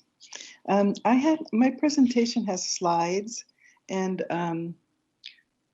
so someone else is going to show them. Okay, good. So I'd like to say I really appreciate the opportunity to respond to the particular recommendations that this group made. And I, especially as a white woman in a position of leadership, I truly appreciate the input from people of color, and also in particular Black and African American people, on how their treatment should be done, and what kinds of things are gaps in the community and in the Bayview. So I'm glad some of the recommendations referred specifically to that. I was also really moved by the presentation. And I agree that in particular, that the white supremacist war on drugs was really a war on Black people and Black families. So we're left with that. Some of it still remains, and we should address it in our treatment programs. So my name is Judy Martin. I'm the Medical Director for Substance Use Services. I've worked in addiction treatment since 1986. Before that, I worked in family practice, and I'm board certified in addiction medicine. And most of that time I spent working with people addicted to heroin and their families in East Oakland, and then later in the Tenderloin. I was medical director of the Turk Street Clinic between Larkin and Hyde. And then in 2012, I joined the county. And so I was definitely involved in that RFP that was mentioned in 2016. And that was related to the Affordable Care Act that allowed many people who had never been able to obtain Medicaid benefits and insurance to have insurance. So next slide, please. So these are the recommendations, and during my talk, I'll refer to some of these. Some of these things we do have already started working on, and I totally share the urgency about the overdose response. We have right now 18 proposals that address specifically the overdose response that we need. Next slide, please. So as I go along, you'll notice that some of the things I put up here are definitely in response to some of your recommendations. So I wanted to say, first of all, to put some context about how our treatment program works, that we use the SAMHSA definition of recovery, a process of change through which individuals improve their health and wellness, live a self-directed life, and strive to reach their full potential. It includes health, overcoming or managing disease and symptoms, making healthy choices, both physical and emotional well-being choices. It includes a home, a stable and safe place to live. And this, in San Francisco, this is really a challenge for all of us. And it just admits that if somebody's not housed, it's very hard to have a recovery pathway. So, and definitely the housing that supports people who are working on their substance use problems. So purpose, meaning meaningful activity and creative endeavors and developing one's resources. And then relationships in the community, social networks, family, and friendships. And this part about relationships is also especially important because when people have used drugs and been addicted for a very long time, their community often becomes related to that. And so even when people do have homes, it may not be a home that supports their own recovery pathway and may get in the way. So all of those things are important when we consider our treatment program. The next slide, please. So, oh, by the way, notice that in that definition, abstinence is not mentioned, and it's just a definition, but it's so holistic. It includes everything about the person's life. That's one of the things I like about working in addiction services, is that that it's very holistic. It includes every part of people's lives. It includes spiritual path, for example, or things that developing activities that people can be passionate about, that makes time to stand still for them, that they are really involved in, and that's the purposeful activities. And it involves changing behavior. It involves treatment for illnesses, including some addiction treatment medications. So this is the second part of what SAMHSA has put out about recovery, and some of you have already mentioned this, recovery pathways.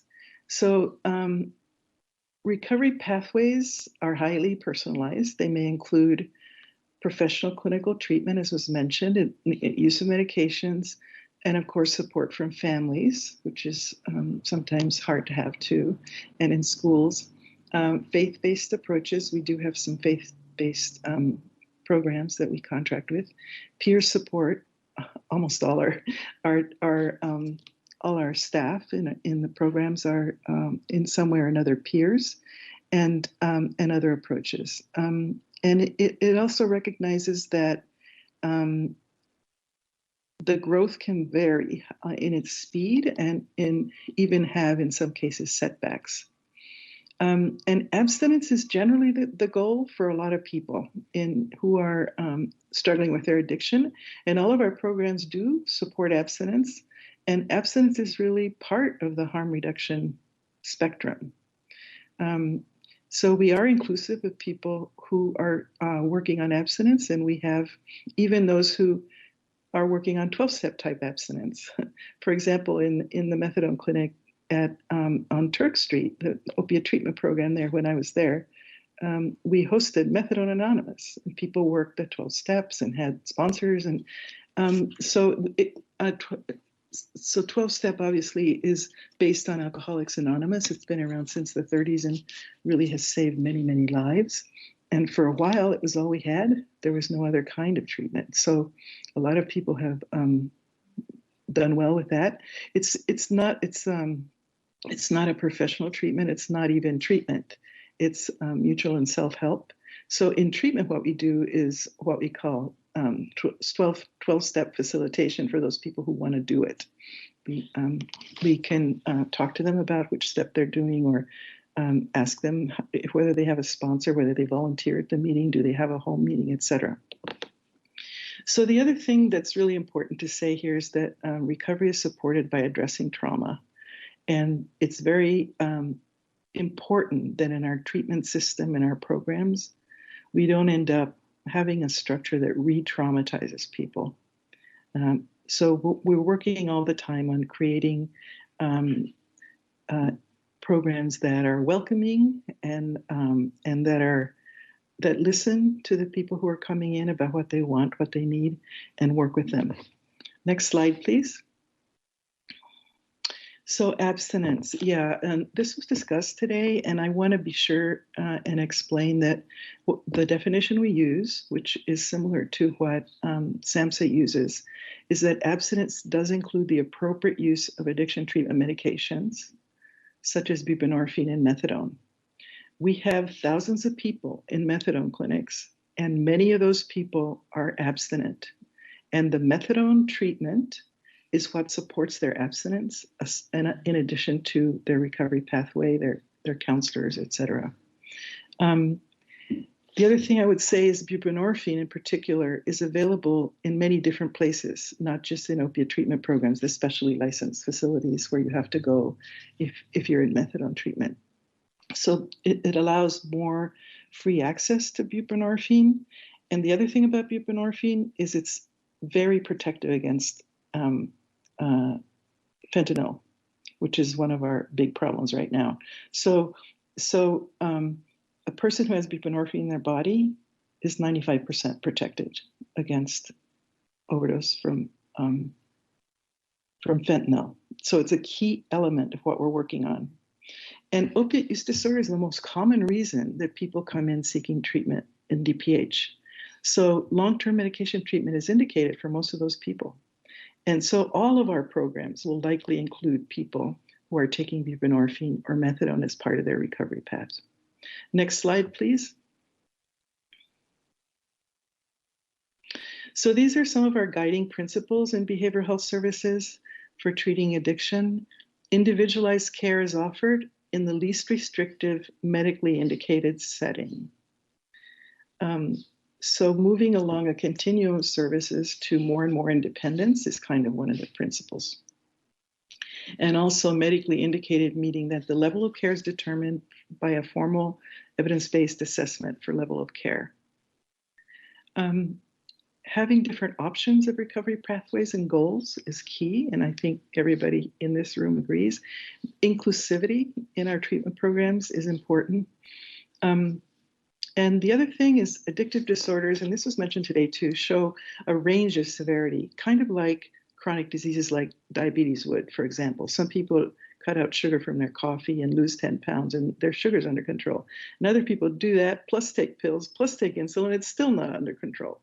So some people need, very intense care, including such things as going to the ICU when they're during withdrawal to help them survive their withdrawal from alcohol.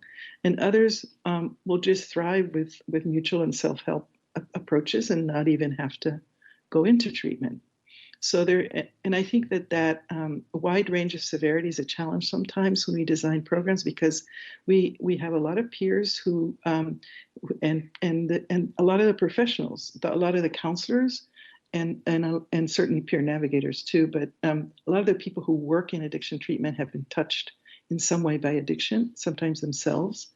And if they've seen something that's successful for such a highly charged, difficult area as a substance use disorder, it's hard not to preach it. It's hard not to say, well, this worked for me, so why don't you do this?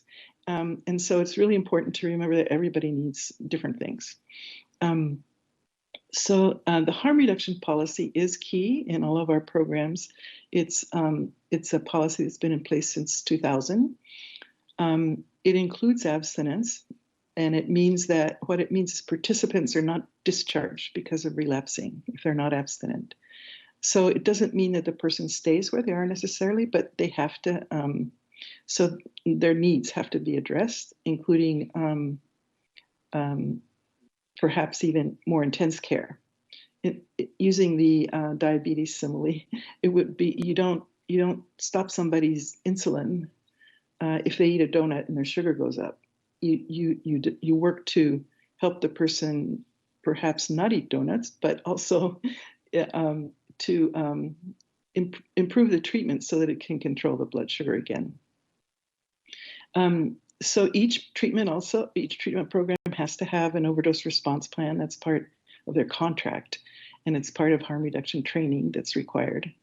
And each harm reduction site, we have organizations that are not part of treatment and not within behavioral health services that specifically are set up to provide safe use supplies such as syringe access, and also naloxone in the community. That's been in place since 2003, and it's definitely been very, very useful and saved many lives, as you know. Each of those harm reduction locations offers paths into treatment options, and we need to increase those. That's one of our approaches right now to the overdose response, is to offer very low threshold treatment access in harm reduction sites. So people are going there who use drugs and who don't perceive the need for treatment, but they're doing something healthy, right? They're going there to prevent harm from drugs and alcohol. And so if we offer them, for example, buprenorphine at the site, we have tele-access to buprenorphine at Glide right now, one of our harm reduction sites. So somebody basically is saying to them, here you came in for naloxone, and I know that you're using some opioid, and what do you think of, instead of using fentanyl today, you get on buprenorphine and use that instead? And so sometimes people say, yes, this method was pioneered by Barry Zevin, one of our street medicine docs and a luminary in San Francisco on approaches to healthcare for homeless people. And he pioneered that at the 6th Street syringe access site. And it was evaluated and judged to be successful. So we're spreading that as an urgent part of our response to overdoses. And then, as I said, the level of care is chosen by evaluation. And we work really hard to have transitions across levels of care. In particular, one of the things we work at is when somebody is in residential treatment, which is highly structured and protected, that they be supported in their transition to the real life outside, and that be done carefully and smoothly, and that include outpatient care. Now, outpatient treatment is unlimited right now. So if somebody's in outpatient care, whether or not they're on medication, many of those people stay on for years.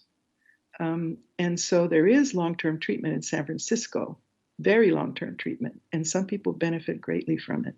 Next slide, please.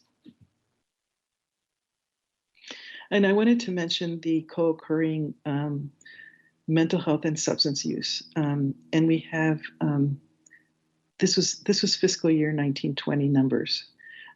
Substance use enrolled people in formal treatment, 5,412, and mental health, 17,474. And we had 1,525 people who were co-enrolled. What that means is they were enrolled 2 places. They had 2 sets of counselors, 2 treatment plans. So we work as much as possible to coordinate that. And from the information that is gathered from people when we talk to them when they come in for substance use treatment, about 35% of them that get into treatment have co-occurring substance use disorder and mental health disorders, and a lot of those need mental health medications. So we work hard, and in particular, TAID treatment was mentioned. In our youth services, we offer a lot of those under mental health. They have a more robust TAI and children, youth, and families. And so the staff that treat people that do wraparound services for TAI, for example, have some substance use skill. We make sure to co-train people and make sure that substance use is addressed there. Next slide, please. So this is the sort of demographics. Most of the people we treat are men. 99% of our clients are adults, and that's kind of reflects a little bit how San Francisco is right now. 47% are experiencing homelessness, and in residential treatment, it's closer to 95. So this influences every feature of our addiction treatment system, the presence of people experiencing homelessness at such high rates, and it definitely interferes with their recovery pathway if they're not housed. One of the things that I should mention that we did develop recently in the last year or so is when somebody comes into residential treatment who is experiencing homelessness, they're enrolled in the coordinated entry system for permanent housing, and they're not taken off that roll until ever, hopefully until they get housing. And it doesn't count against them now to be in residential treatment or in residential step down. So that could be it could be up to almost 2 years of treatment that that doesn't interfere with their ability to eventually be permanently housed. This slide also has ethnicity in it, and I wanted to show some things that differ from the census tract numbers. So, notice how low the Asian population is, when in San Francisco, 35% Asian, and look how small, we just have around 2%. So it was a signal to us to see how low these numbers were, and so some of our staff are looking at that and seeing, making sure we have access to, in particular, Cantonese language services. We do have services that are specifically Spanish-speaking and Latin, Hispanic and Latin culturally specific, including residential treatments and perinatal residential and intensive outpatient. Notice how disproportionate the number of African American and Black people. We have about almost 30%. So that's really, compared to 6%, disproportionate, and it largely has to do with the unfair application of the war on drugs and who gets in trouble for it and who comes in for treatment. And we do have some agencies that we contract with who identify as specifically serving Black and African American people in particular, and being culturally sensitive that way. And when we did our RFP, we were thinking that to include that. It is there, but it says culturally specific. We do include agencies that focus specifically on Black and African American clientele and are staffed by Black people and even led by Black people. And then the majority are white, just like San Francisco is. Next slide, please. I said this earlier, but notice how preponderant opiate use disorder is as a primary substance use, of choice, so to speak, of the thing that people get addicted to. And then it used to be alcohol was second, but lately it's been methamphetamine. That has increased dramatically among the whole population. It's no longer contained within populations where men have sex with men like it was back in the 80s. It's now it affects everybody. And every program has people who use methamphetamine. And the people who use methamphetamine tend to have more police contact because the behavior is loud and also sometimes even gets in the way of other people who are in the neighborhood, and it disrupts. So they're more likely to end up being the justice-involved group is stimulant users, whereas in the case of opioids, they become quiet in a corner, fall asleep, and sometimes overdose. Alcohol, so the places that have pretty severe disparities in terms of outcomes, that we have many more people by rate, rate per population, who overdose, who are Black and African American 6 times what the rest would be. So the next highest one is white.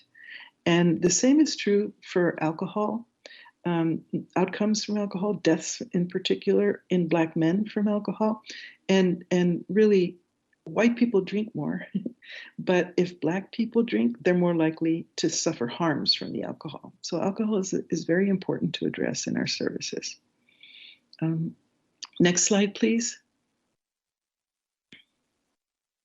I wanted to mention this because a lot of the people who spoke today, this was their pathway into recovery, is through justice-involved services. And this has been developed by our forensics department, which Angelica Almeida contributed this information. Thank you, Angelica. So the goal is to engage adults with substance use and co-occurring disorders in treatment, and it includes things like reducing recidivism, which is not particularly a focus otherwise because people aren't in trouble. In terms of TAY, which was mentioned earlier, is a large population that need help. The approach that was taken is to have wraparound services through a specific organization that knows about TAE, and also to provide specialty development of TAE-specific substance use curriculum within and for the residential treatment program, and outreach to TAE population. Peer-based services are there, in particular, to support after treatment, residential treatment. And it is a faith-based organization that does a lot of this, detox and residential treatment, that has an abstinence model with harm reduction and client-centered interventions and responses. So I think that might be kind of a thing to think about when in some of the suggestions and recommendations that were made today. And the beds have been expanded, and in particular now because of COVID-19. Next slide, please. So I wanted to, because a lot of the recommendations were specific to residential treatment, I wanted to comment about that. So again, as I said earlier, almost all of the people admitted to residential substance use treatment are experiencing homelessness. The authorization for residential treatment is done centrally by the county. So the programs submit a summary of their assessment for level of care recommendation, and then the county reviews it and approves it, and this is done every month. Stays beyond 90 days, if they're medically necessary, we do approve them. We look at them carefully because we're thinking, what is it? Is the treatment really working? So we look at the treatment too to be sure that it is working and that people are paying attention to this person. But we do extend beyond 90 days. It's not covered by Medicaid, but very little is. So Medicaid does pay drug Medi-Cal for the treatment section of residential care now, which is a huge step forward. But it doesn't pay for room and board. It breaks it up. It doesn't pay for room and board, and so most of the programs that applied to that 2016 RFP, they have Medicaid in their budget, but they often also have general funds for situations like this. And they do encourage everybody to sign up for Medicaid because we don't want to overuse the taxpayer money when we can actually, it can be a federal benefit instead. So in 2017, residential step-down model was created. And this is essentially transitional housing for this group of people who are coming out of residential care and who don't have homes. So in authorization, one of the things we ask is, what about this person means they can't go to residential step-down? Residential step-down housing is tied to intensive outpatient, and recovery services, of course. And we do have a website to look at. It sounds like some of you did use it when you gave numbers for beds, findtreatmentsf.org. We have 197 beds for residential step-down, and this is one area that we really look to expand. We need 200 to 300 more of those beds. And of course, the outpatient care to match, right? And as I said, outpatient care can be long-term. We believe that people who engage in outpatient care are learning how to access treatment outside of residential in the community, and they'll be able to keep that with them even when they leave the transitional house and hopefully are permanently housed. Next slide, please. And you mentioned the Bayview, so I wanted to talk about what we do have in the Bayview. Jelani Family is a residential step-down program, and it's tied, of course, to outpatient treatment.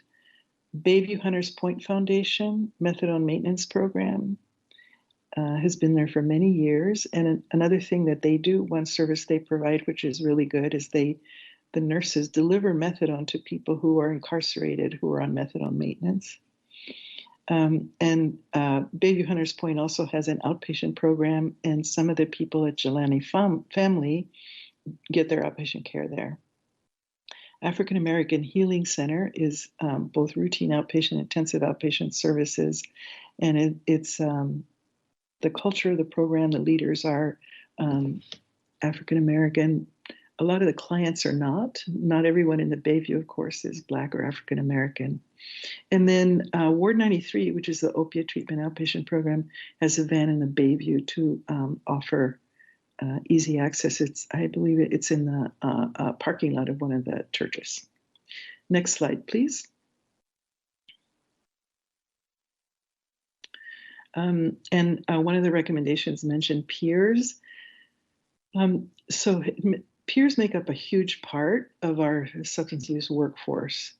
Our advisory councils include people with experience using drugs, and some of those identify, as some of you did, as being in recovery, and some don't.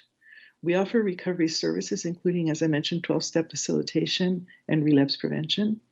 And as I said, most behavioral health substance use services are included in mental health designated settings. Next slide, please. So these are expansions of substance use services.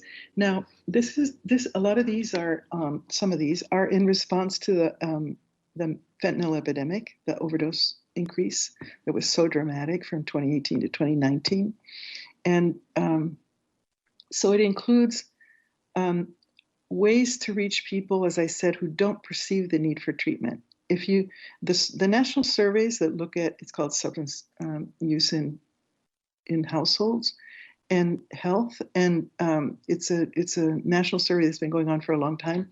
And when people meet the criteria for having a use disorder, and they're not in treatment, they're asked why not. And of those who are not in treatment and who meet criteria for substance use disorder, they should be in treatment. That's what that means, or could benefit from treatment. 95% of them say that they don't perceive the need for treatment. Sometimes they don't perceive it right now. Sometimes they tried it and they feel it didn't work. But essentially, they're not treatment seeking.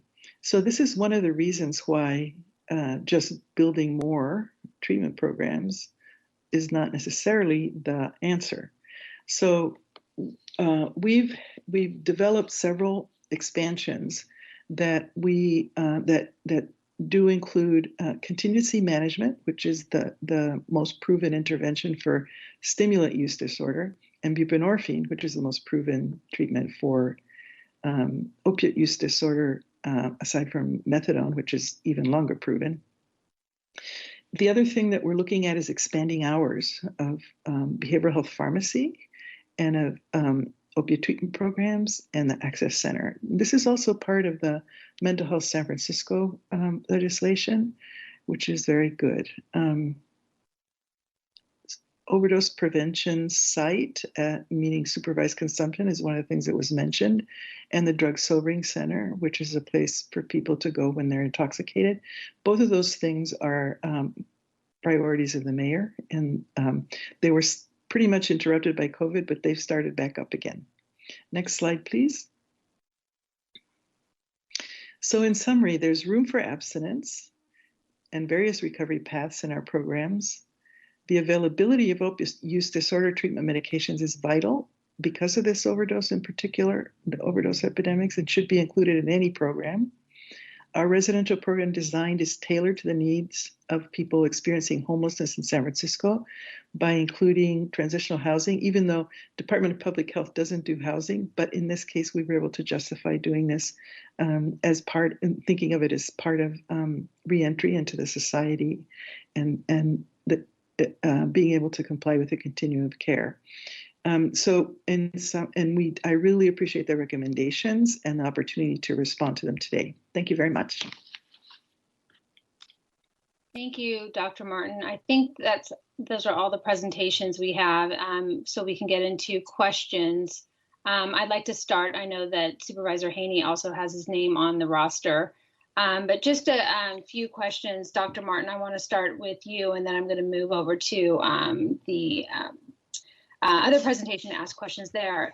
You said DPH is not a housing provider, which we all understand, and nor are you responsible for disrupting the drug market that really is feeding this crisis. But that being said, you have a huge role to play when it comes to identifying the needs and providing treatment and services to those suffering from the disease of addiction. And, you know, I feel, I have to be honest, I feel like there's still a very huge disconnect between the presentations, from the testimonials from those who are pleading with DPH to understand what they're saying about abstinence-based recovery. And it leads me to believe sometimes that I feel addiction, you know, continues to be grossly misunderstood. And the idea of like people just want to preach it, I think that was said. And, you know, understanding what Richard said, what Victoria said, what Cedric said, this idea is not preaching it, is the idea of giving it away so you can keep it. You know, many people in abstinence-based programs live on the foundation that their primary purpose is to stay sober and help another alcoholic and an addict. They have to give it away to keep it. And, you know, I know that DPH has many programs. You know, you just went through them. You just went through that presentation. But for me, you know, the work that you just described, I cannot deny the fact that what we are seeing in the streets and what we are seeing in San Francisco, something's not working. Something is not effective. We are seeing people using the streets. We are seeing people overdosing in the streets, and no one is getting clean. And it leads me to believe, yes, I know that people do not get clean and sober until they want to. Anyone who's grown up with addiction in their life and has, you know, addiction is a family disease, I am quite familiar with it. And for me, what is there any comprehension as to what you might be doing, what you could be doing better, and what you might be doing wrong?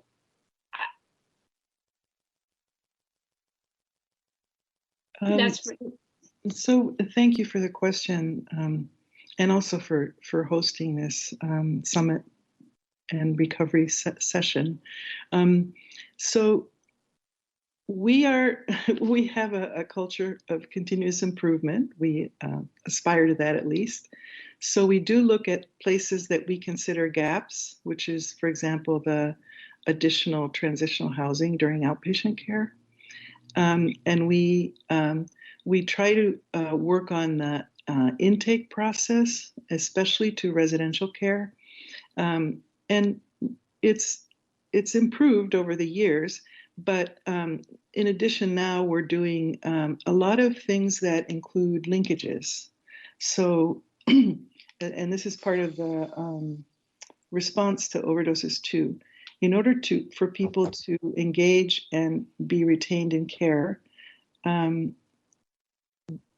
the linkage from acute care to residential treatment, for example, is being developed. It has been developed in the last year through a nurse practitioner at TAP, for example, that communicates directly with the hospital and the emergency room and PES, in order for people to sort of provide a pre-authorization before the person arrives at the program, so that they get into a bed and then have their assessment, as opposed to having the assessment first. And in other words, she does the assessment while the person is still in the hospital, and by talking to the addiction care team in the hospital. So I believe that one of the areas that we continue to work on is the bed flow, I would say. And it's hard to do that, of course, during COVID because of shelter in place. And so many people have been authorized to stay just because of shelter in place. And so the room and board is covered. And also what's happened in the transitional houses, in this residential step down, is the average stay went from 7 months to 2 years. I mean, people are still staying there because they have nowhere else to go. So So we want the longer stays in residential step down and engagement, better engagement in outpatient care, and that's why I think we need more of those beds. So that's one of the areas that we identify as an underutilization or a gap, is the residential step down programs. Those are two that come to mind, and then having contingency management is underutilized too in our system. So, and contingency management refers to tangible incentives for healthy behavior, and it's used often as part of linkage. So if somebody goes, say, starts their buprenorphine in the hospital and continues it either in their doctor's office or in a program, there's a linkage, a peer navigator kind of linkage person, along with clinicians that back them up, to incentivize the person staying in treatment and engaging, and they follow them for 6 months. So this kind of program has improved the linkage. It's doubled it since it's been there. So we want to support that and expand it as part of our overdose response. Okay. I have other questions, like where does a person go for treatment that doesn't actually want to be around medically assisted treatment? But this is, I really want to give a voice to those that came here today, and I want to turn it, I just want to ask Steve, and Steve, if you wanted to have anybody else respond, that's fine too. You've heard from Dr. Martin, and you've heard the presentation and augmenting services and the things that were said. And I'm just wondering if you feel like there's been needs that have been identified. If you feel like what you have said has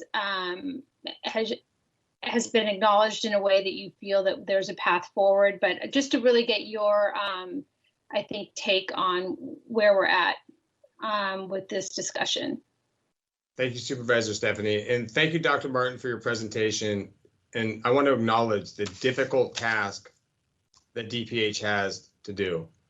But I'd also like to acknowledge that I do feel that there's a giant disconnect and that recovery has been hijacked by academics, medical doctors, and professionals.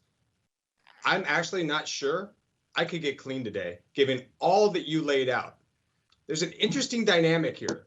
The police did for me with a $50 set of handcuffs, which DPH cannot do with a multi-million-dollar budget. And it's like, I would never advocate for incarceration. I believe in treatment, but I gotta say, I am so grateful for the intervention that happened to me, because I'm afraid if I was in San Francisco right now, addicted to drugs, that I might die. It's that alarming out there. So I'm going to turn it over to my peers that I know that I would like Adrian, who is a licensed clinician, who was a heroin addict, who, Adrian could share his own story with you, but, Adrian went to college based on where they had China White. That's how much of a drug addict Adrian was. And I would like him to respond to the Department of Public Health's response to the drug crisis in San Francisco. Well, thank you, Steve. I should actually be on my way back to the jail. I'm going to do a psychoeducational group with our program just after I get done here. I do want to thank Supervisor Stephanie again, and I think the question that she posed prior to talking with Steve is an important one, and it probably should get answered, and I hope I'll be brief enough that it does get in. I think Dr. Martin's presentation is useful, but I think what it's really done is reinforce the recommendations and the ask that the working group, the committee has made. There is a wide spectrum of harm reduction strategies. I was one of the first people to engage in harm reduction, needle exchanges, condom provision. This is in the 80s, and there was fentanyl in the 80s. And it was a problem in many instances of Parkinson's disease and overdose. This is not a new problem. But I think it does reinforce that need that on top of these strategies, which are really medically centered and, really derived from the idea that the medical profession and experts have all the answers, I think just reinforces that a secondary option that's based on many, many years of practice. Therapeutic communities initially were brought into being to deal with the seriously mentally ill. And in my program, which is a co-occurring program in the jail, we have significant population of the program co-occurring, mentally ill, or forensic mental health followed. They are doing exceptionally well in the therapeutic community abstinence-based program. Secondarily, I think the idea when we use an illustration like diabetes as opposed to medication, or it's apples and oranges. It is true. I would castigate a person with diabetes for eating a donut. But a person with diabetes is not sticking a pistol in somebody's face on Market Street and taking their phone or their computer. They're not getting into a car, as just happened in Supervisor Stephanie's district, and taking 2 children because they stole the car on a drug-fueled rampage. They're not injecting drugs on the street, living in tents, defecating on the street, and really impacting predominantly the poor and working class communities. So I think we have to be a little careful with some of these. They become reductive, these kinds of things. I would also say San Mateo County right now has a lawsuit against the distributors of oxycodone. The extreme opiates that were brought into being with a much wider use was a political exercise. Doctors, big pharma exercise, and it resulted in the opioid disaster we now face. And I must say, to the great profit financially of many, many actors in that endeavor. And now we're going to have the so-called or the proverbial fox of Suboxone and methadone distributors regulate the issues of the addiction penthouse. And I think we have to look at that. There are economic drivers at play, perceived interests, economic interests, power interests of the various agencies that are trying to manage populations. My final point, as far as culturally competent, I have to say this. I was in graduate school. It was the first year that culturally competent therapy was part of the curriculum mandated by the BBS. And my experience with it was a very reductive understanding of cultural competency, usually designed by the dominant group in the field, which is a predominantly white privileged group, using stereotypes of what people of color need. As a person of color, as a person who grew up in the working class, we have 400, 500 years of experience of oppression on the North American continent. And one of our major cultural values is resistance, is challenge to oppression, and is resiliency. And by that, I mean that we're looking for autonomy and agency and liberation from the shackles that bind us. I don't want to use Marxist terms because I'm not a Marxist, but those are some of our core cultural belief systems. We don't want to be managed or socially controlled by clinicians or case managers or agencies any more than we do by CDC officers or law enforcement personnel. We want the opportunity to create in our own communities programs that allow us to leave the slavery of addiction, regain our own agency and autonomy, and be able to give back to our community and challenge the systemic oppressions that we see. It's a bigger issue than just addiction. I never ask about the addiction. It's not relevant to me when I work with my clients. I ask about the pain. And people are using because they're in pain. Trauma is a significant driver of pain, especially for women.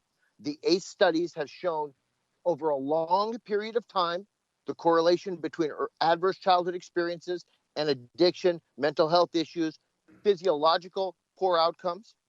And we need to heal that trauma. And that requires getting free of the chemicals or the behaviors that are temporary coping strategies that may in fact offer temporary relief, but long-term exacerbate the problem.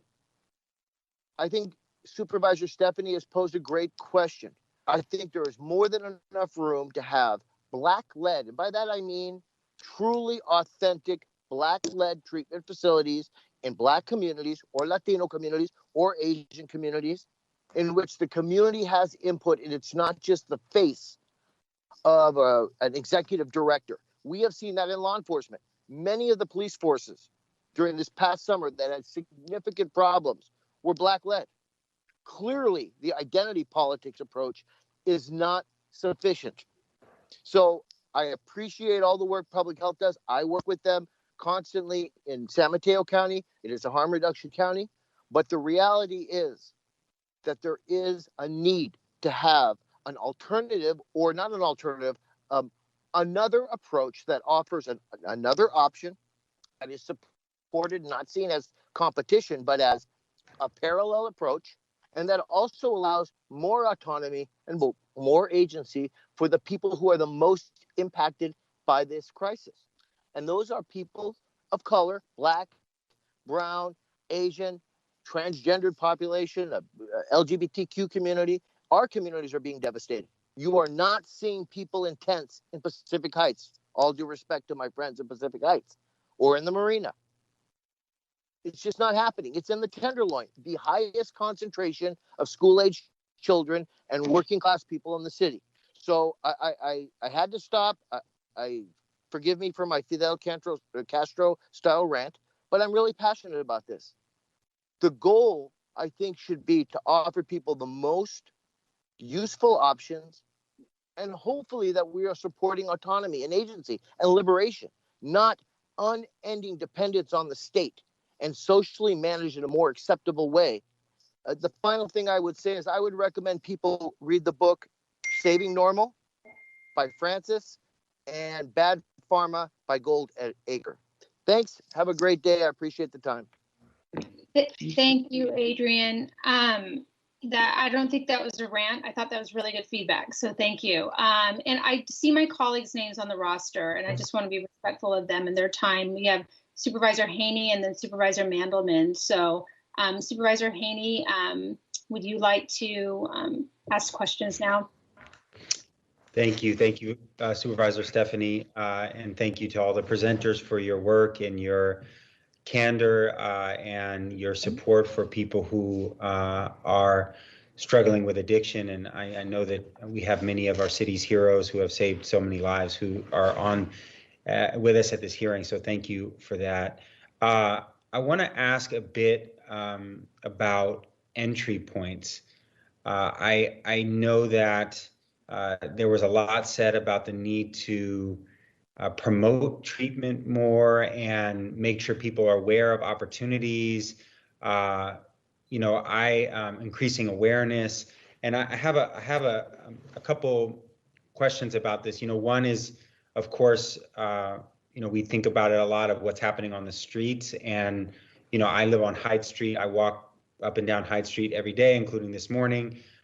There are dozens and dozens of people there who are actively using, and maybe I'm missing it, but I don't often see anyone out there trying to connect them with help. I don't see any signs of how people can access treatment. I don't see a mobile van out there at all times. It seems that where people are using, and I'm sure there are other examples of this, that we don't have this really intensive all hands on deck, particularly when we measure it against the what's happening out there. And I appreciate Supervisor Stephanie's point about that, considering how much, particularly over the last few years, the number of people who are dying in our city has just exploded. I just don't have the sense that we have any sort of set of solutions across the board that are matching the problem that we're facing, especially, and I can speak in my neighborhood in the Tenderloin, Soma, and here in District 6. So what can we do to better promote and ensure access when it comes to entry points for people who, and I understand that not everybody's ready at particular moments, but it does seem like everyone agrees that we need to make the barriers as low as possible, as immediately accessible as possible, especially where people are. And I'm just going to leave the question there, but I do want to ask some more specific questions about navigation centers, supportive housing, and shelter-in-place hotels as it comes to access. But can can maybe Dr. Martin and maybe one other person provide some perspective on how we can improve awareness and really expand access so it is as easy as possible to the broader array of what is out there. I mean, can this all live in one place with one number, with one website, with one flyer, with, you know, what does this look like? Yeah, so this is, I'm going to respond a little bit according to what things we have planned. I'm sure there are other things that we haven't thought of yet, but right now what we're doing is there are the harm reduction sites are always in neighborhoods, and so they do have people who walk on the street. We have street medicine on the street too, and so we want every interaction to include some form of welcome into treatment if possible. Not people don't see the need for treatment necessarily, but it doesn't mean you can't be welcoming, you know. And we do have some programs that specialize in outreach, and then having groups, and pre-COVID, of course, having groups that are walk-in groups. You know, you just walk in and you can start talking to somebody, and they have contingency management programs that people can participate in. But essentially, it's community kind of feeling. You walk in and people welcome you and they don't judge you, regardless of whether you want to stop using or don't want to stop using. And for people who do want to move forward, then they have access to treatment, full treatment. So that's one of the programs that we want to expand to all the high-risk housing locations, including permanent supportive housing, SIP housing now during COVID, and SROs. We do have programs already in those places that serve as sort of models. And so the things that are working, we're pushing to expand it as part of our overdose response plan. So, Dr. Martin. Yeah. This is Cedric Akbar. I had presented earlier. Yes. And in my presentation, part of the conversation was, for me, is to have open and honest communication. Mm-hmm. And the first thing is, this is the part for me personally, which is insults, is that they send you instead of sending the directive in the first place. And then the information you've given us is information that we can find on the website, that we can find in every meeting. And the reality of what you're talking about is it's one agency that basically has all those programs in Bayview. And that's Walden House, or Health Right 360, as you call it. The director of the Healing Center, which to me, if it's a healing center, should be out in these streets, comforting these families, is a white woman who has no connection to this community. I'm in these streets every day. I haven't seen her one time out here with us or coming to integrate with us and talk to us about how to make the changes. The other thing is, when the same things that you're talking about is the issue about why we're asking for more treatment, for residential treatment. You talked about methadone, and you talked about people being sober in methadone. We have methadone clinics, but most of the people that's on methadone, guess what they're taking? Benzodiazepines. I know what the UAs come back. 90% of them are that. So they are actively using. It's still what we're saying. And I got what you're saying too about the city's philosophy and talk about what SAMHSA uses. That might be true that SAMHSA says that a person is sober because they're on methadone. But what we're talking about is the people that are in the program that want total abstinence, they need to have a place to go also.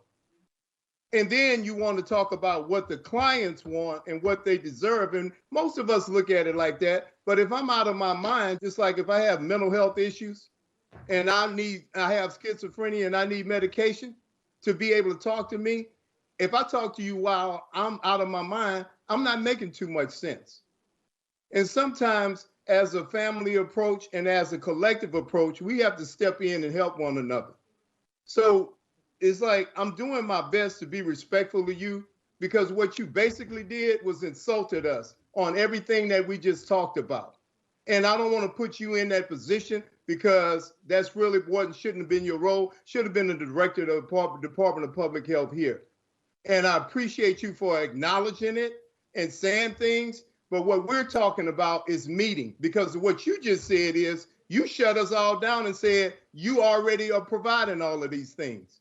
So the door has to be open. A table has to be open where we sit down. We're saying to you, this is what we see on a day-to-day basis. And don't just acknowledge me and say it, but let's sit down and talk about this. Because what you just did is shut us down, acknowledge what we said, told us basically what I took it is, be quiet, this is what we're doing, and this is how it's going to be. So all I'm saying is, if we're extending a branch out to be able to talk about this, let's talk about it frankly and what it really is, and not talk about some hypothetical thing that you think is going on, because that's not what's happening out here at all. Ms. Martin, before you respond, I just wanted to thank Mr. Akbar just for the follow-up points and questions, and really to all of the members of the Recovery Summit Working Group for your powerful presentations. But I think before this gets even further into a back and forth between the working group and Ms. Martin and DPH, I just wanted to emphasize that this is a hearing of the Public Safety and Neighborhood Services Committee. So I will want to just recognize speakers before they speak, and I know some of my colleagues or committee members had questions and remarks to make, and I think we have some folks waiting in public comment as well. So Ms. Martin, can you respond? Yes, I would welcome some kind of future conversation. I think this is a good way to open a conversation, to be clear. Great. Well, actually, Supervisor Haney, were you finished with your questions? No. If I can make one more point and ask one more question. I do really feel, and I appreciate that response, Dr. Martin. I do feel that a number of things that you talked about were things that we are planning to do or may do. Last year we saw just a horrific, as you know, and you work on this every day, number of people who have died. Just this week, on one day, we lost 3 people in the Tenderloin. I mean, it seems like we are far beyond a point where we should be saying what we may do or what might happen, particularly when we have models in the neighborhoods and in the communities that we can draw from. It really feels like this needs to be a streamlined, simplified process to get people easily access immediately. I was out there, and everyone has an experience like this, trying to get somebody into treatment on a Sunday, and it was impossible. I mean, there was nothing. I mean, at least from where I was, and it shouldn't have. And I know there were places who would have taken this young man, but even I didn't know how to access that. And just we know what it looks like at this point to respond to an epidemic. We're doing that when it comes to COVID. If a restaurant that was not supposed to be open because we were in shelter in place opened their doors for 5 minutes, they would have been shut down like that. And yet on Golden Gate High, there are hundreds of people out there who need help. And I just don't see that level of urgency or scale to create the solutions right now that I think can save lives. I do want to ask, though, because in terms of the access, we've had our shelter-in-place hotels open now since March of last year, and it's my understanding that we've only exited, based on the numbers I've seen, 2 people of the many thousands who have been in these shelter-in-place hotels into any sort of residential treatment. It seems to me that when we have folks who are inside, who have shelter, whether in a shelter-in-place hotel, a shelter, a navigation center. I know it's happening to some extent in a different way through jail health services. What are we doing to assess these folks and provide the array of options that may be available to them for residential or other forms of treatment? I know there are some challenges when people are on the streets for a variety of reasons. But if someone's in a shelter-in-place hotel, is every single person there being assessed if it is appropriate for them, or do we have connections with a broad array of treatment options and providing them information about how to access those as next steps? Can you speak to what we do in each of those spaces? And it's sort of a different thing, but supportive housing is also something where I see people going into supportive housing and then not actually having ongoing treatment that's effective. But for people who are in shelters, shelter-in-place hotels, navigation centers, how are we connecting them with the options that are available effectively? Mm-hmm. So each one is slightly different. Right now, we're really concerned about overdose, as you point out. So in the SIP hotels, what we found was that the people that had low threshold access to buprenorphine, for example, from street medicine, weren't showing up to pick up their prescriptions once they moved to SIP. So the pharmacy developed a delivery system. And as you know, using buprenorphine for people on fentanyl is a little bit more complicated and might require what's called microdosing, special doses. And that takes a pharmacist to explain it. And they have these bubble packs that they use. And the pharmacists have actually been going out to SIP hotels to help people take their medicine. Also, the SIP hotels do have psychosocial providers that sort of cruise them and make sure that people who need them that they have help. So there is some what you would call supportive services. The other thing that occurs in the SIP hotels after a lot of hard work by the DOPE Project, San Francisco AIDS Foundation, and our Population Health Division is there's naloxone on every floor. It's kind of Velcroed onto the wall, and anybody can take it. And we know that don't use alone is one of the major advice that we can give somebody. And so when you're isolated because of COVID, it makes you more at risk. And so people looking out for each other gets a little harder. So training all the staff that staff the hotels, and also making sure that the safe use supplies and also the disposal of needles and so on is front and center in the front. And the packages that have the safe use supplies have flyers in them about how to access treatment and invitations to join. So there are a variety of things that have been tried and seem to be working. And still, I agree with you, still there are overdoses. The ones that happen in this particular cluster started in the Bayview, and our programs were activated instantly, kind of like what Ms. Woodson was describing for Potrero Hill, that the people who had information and knowledge about naloxone and how to prevent overdoses were the ones who we contacted, and they said, oh yes, I'm going out there, I'm doing this and doing that. So they actually, even though those people didn't have opiate use disorder, they were using cocaine and they were not tolerant to opiates. So the overdoses happened with contaminated cocaine. So test strips became important for that group. And so the DOPE Project helped, obtain test strips for those programs. So they're talking to people. They offered to open their doors and talk to anybody who comes there. And one of those programs is a program that specifically serves Black and African American people, the Bayview Hunters Point Foundation. And they're very committed. Mm-hmm. Can I just get your perspective? I mean, the exiting 2 people from all of the shelter-in-place hotels, which have had thousands of people in them, what is happening there? Does that seem low to you, right to you?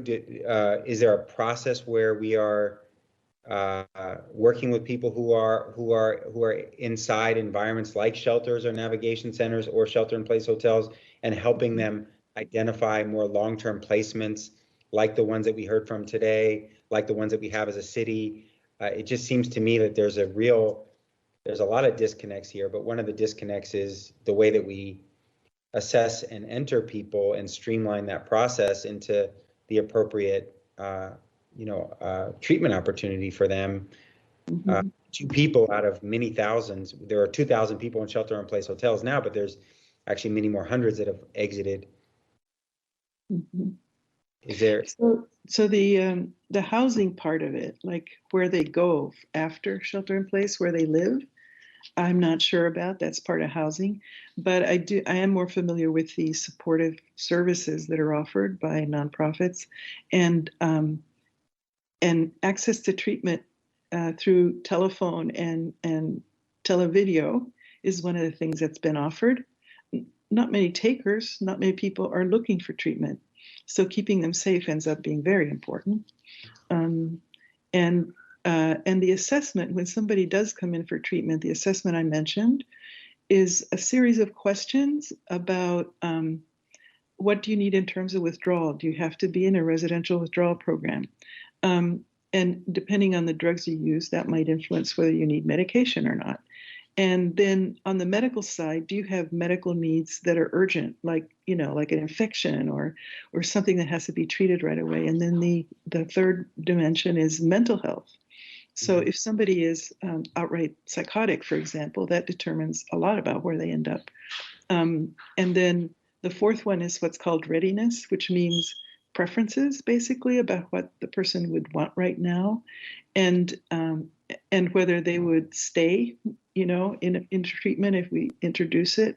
And then the fifth one is relapse, the danger of relapse. For example, one of the main dangers of relapse, as I think was pointed out today, is for somebody to be discharged to a community where there's high levels of dealing and drug use, and where someone might target them. And then finally, the home environment is the sixth dimension, and that one has to do with life or death danger at home, like say abuse at home, or danger in not living at home, and actually being in danger of being attacked. So all of those things are taken into account to decide what level of care the person should have. Thank you. I appreciate that. I do think that, I've visited many of the shelter-in-place hotels and navigation centers, shelters, and I do think that when we are bringing people inside, and hopefully we're bringing in people inside as often and as much and as many as we can, that we do have to take that opportunity to provide treatment in all forms, and even next steps in terms of some of the options that have been discussed here today, as well as others, in addition to, of course, the harm reduction piece of it to protect the immediate situation that a person may be in. So I'll look forward to further conversation about this, and I'll pass it back to Supervisor Stephanie. Thank you, Supervisor Haney, and thank you again for all your good work around this. And it looks like Supervisor Mandelman, are you still here? I'm still here. Thank you, Vice Chair Stephanie, and thank you for holding this hearing, and thank you to the Recovery Summit Working Group for all of your work for this hearing today, but also for the work you do every day. And thank you to Dr. Miller and the work that you do at DPH. I have a few questions or comments or thoughts, and I have this frustration or sinking feeling or feeling of badness that occurs every time we talk about drugs at this board, because there appears to be such a massive disconnect between the presentation of the city we inhabit and the public health response as perceived by the Department of Public Health, and the experience of substance use in the city as perceived by the communities that all of us represent in different ways, different parts of the city experiencing it in different ways. But it feels like we're not having the same conversation in some important way. And when Supervisor Haney had the hearing on overdose deaths, where and the statistic, I think it was almost 700 last year. And I would note listening to an NPR story about Contra Costa County getting very concerned as their overdose deaths approached 100. DPH presents what it is doing as being at the forefront of responding to substance use disorder. And yet, by the measures that most regular folks look at, we are failing miserably. And I asked in that overdose hearing, so is what you're telling me that if we just did more of what we're doing now, we would have different or better outcomes? And I still have that question, because the response, your response today seems a little bit, I mean, you were getting a fundamental basic critique to DPH's approach and the harm reduction approach.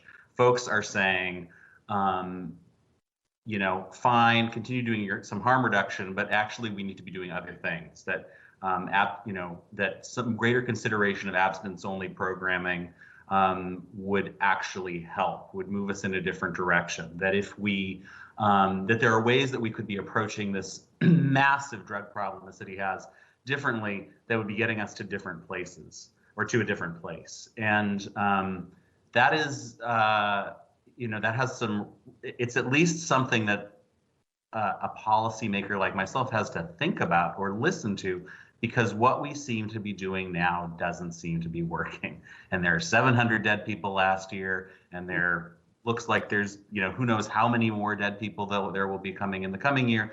But go to the neighborhoods I represent, you know, the neighborhoods Supervisor Haney represents, the neighborhoods Supervisor Walton represents, like, it's playing out in different ways in different parts of the city, but there's a lot of folks using a lot of substances, and it doesn't feel like DPH has an effective response to it. And I know that's a huge and unfair question. I have some more maybe specific questions, but yeah. Do you have any thoughts? I mean, it's really it's a question for Hillary Coonins, I guess, when she arrives, but like. So we are doing things differently because of the epidemic. I mentioned some of them. And the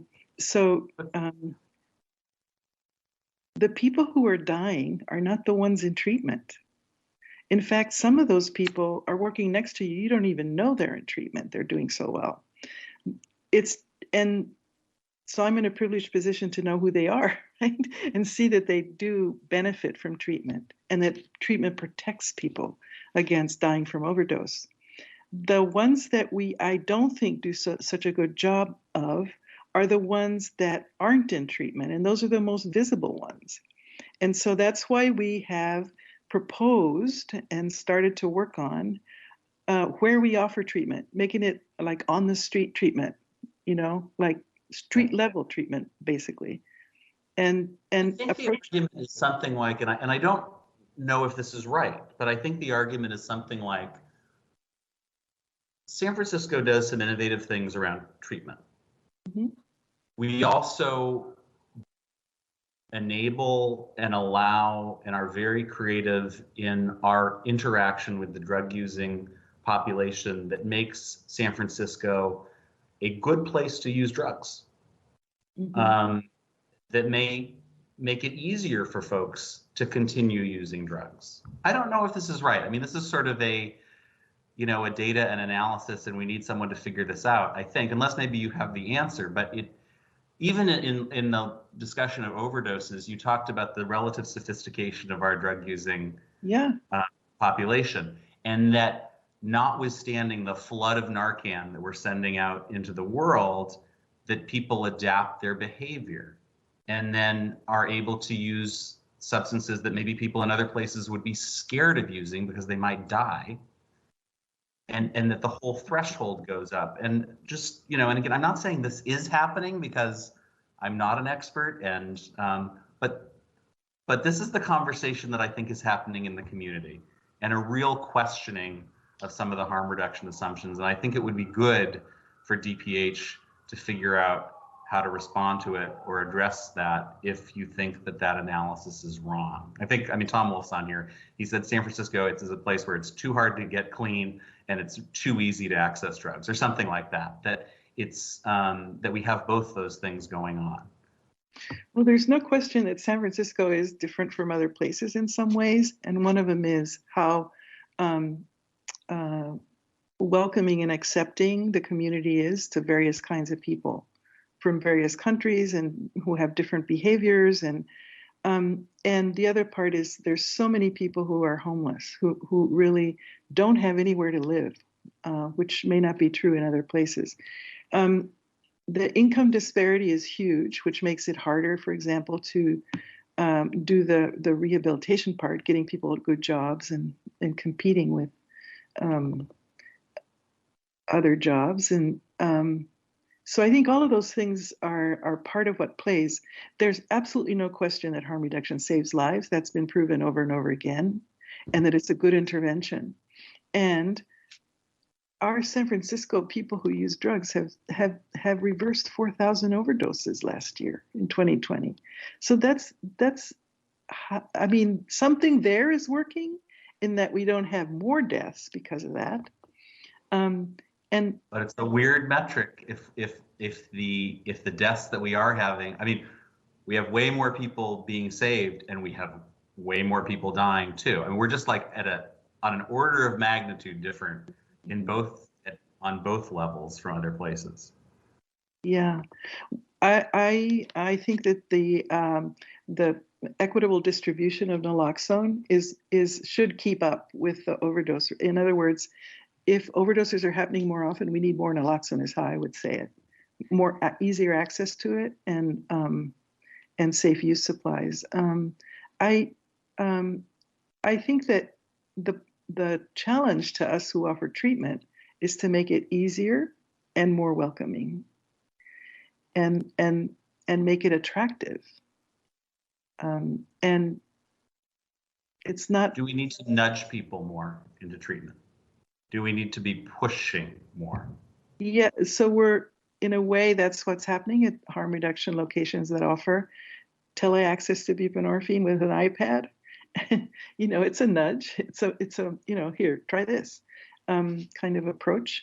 And also having somebody come in, like the San Francisco AIDS Foundation Prop for All program, and say, here, have something to eat and something to drink and talk to us for a while and come back. That kind of approach is a sort of attraction into treatment. I think a lot of community organizations do that, drop-in centers, et cetera. I mean, there's a lot of talk about the Portugal model, which, I think is an interesting model to look at, and the pretty close to complete decriminalization of substance use. But you do, if you are in possession and arrested for it, you come down and you have a conversation with a set of people who really want you to stop using. And you talk about, what you're doing and how to stop. Which seems like more of a nudge than we do in San Francisco. Yeah, they have. Okay, so I don't want to filibuster this. I want to ask a few more sort of kind of specific questions, but I mean, this is slightly more specific. How do you, I mean, when you make a statement like, we know that harm reduction works and we know we're saving lives, how do we measure our outcomes on substance use? Because one measure in terms of like, I mean, do we have any way of measuring how many folks in San Francisco are addicted and how that relates to, how that percentage relates to other places, and if that number is going down or up? Or are we looking at it entirely on the level of the individual, where we've identified someone with an addiction and how successful are we at getting that person to stop using? I mean, how does DPH think about measuring success in? So there have been several attempts to identify to use metrics. So what we're looking at is the rates of increase in overdoses and trying to stop that a little bit as much as we can. We're looking at the number of naloxone doses distributed, making sure that it keeps up with the demand, the need. We're looking at the unique individuals enrolled in buprenorphine treatment, which we can get through the National Drug Prescription Monitoring Program. And we have goals to increase that dramatically. We want 90% of the people who have opiate use disorder to be on opiate addiction treatment medications. We're approaching it as the AIDS epidemic was approached with a cascade model. So they wanted 90% of the people who were identified as having HIV or HIV positive to be on antiretrovirals. In a similar way, we're using the addiction treatment medications. And in San Francisco has a high percentage already. It's just not anywhere near 90%, but it's much higher than most places. And then of those, we want 90% of them to be in treatment at least 6 months and to be retained in treatment as long as they need it. And so those are the metrics we're looking at. We're also looking at the racial disparity in overdoses, making sure that that's coming down and disappearing, hopefully. And so all of those things are things that are our goals, I would say, our metric goals. And then we have the countermeasures to make those things happen are the ones I've been discussing. We have several proposals, 18 proposals on that. Okay.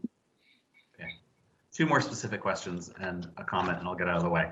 So I noticed on the stats, and I understand because of, fentanyl and heroin and the risk of overdose, why we're trying to have, interventions to treat those addictions. But I noticed that the interventions for either alcohol or meth seem like it's less, each individually is less than half of that, even though I know, if you look at, I think, when that work was done on the 4,000 folks who are on the streets who have some kind of substance use disorder, alcohol was the, like 95%, like overwhelming, alcohol addiction. A lot of people who are dying of fentanyl overdoses still have meth in their system. And I know there's not there isn't a medical intervention to, at least a prescription intervention with meth, at least not anywhere near as effective as buprenorphine.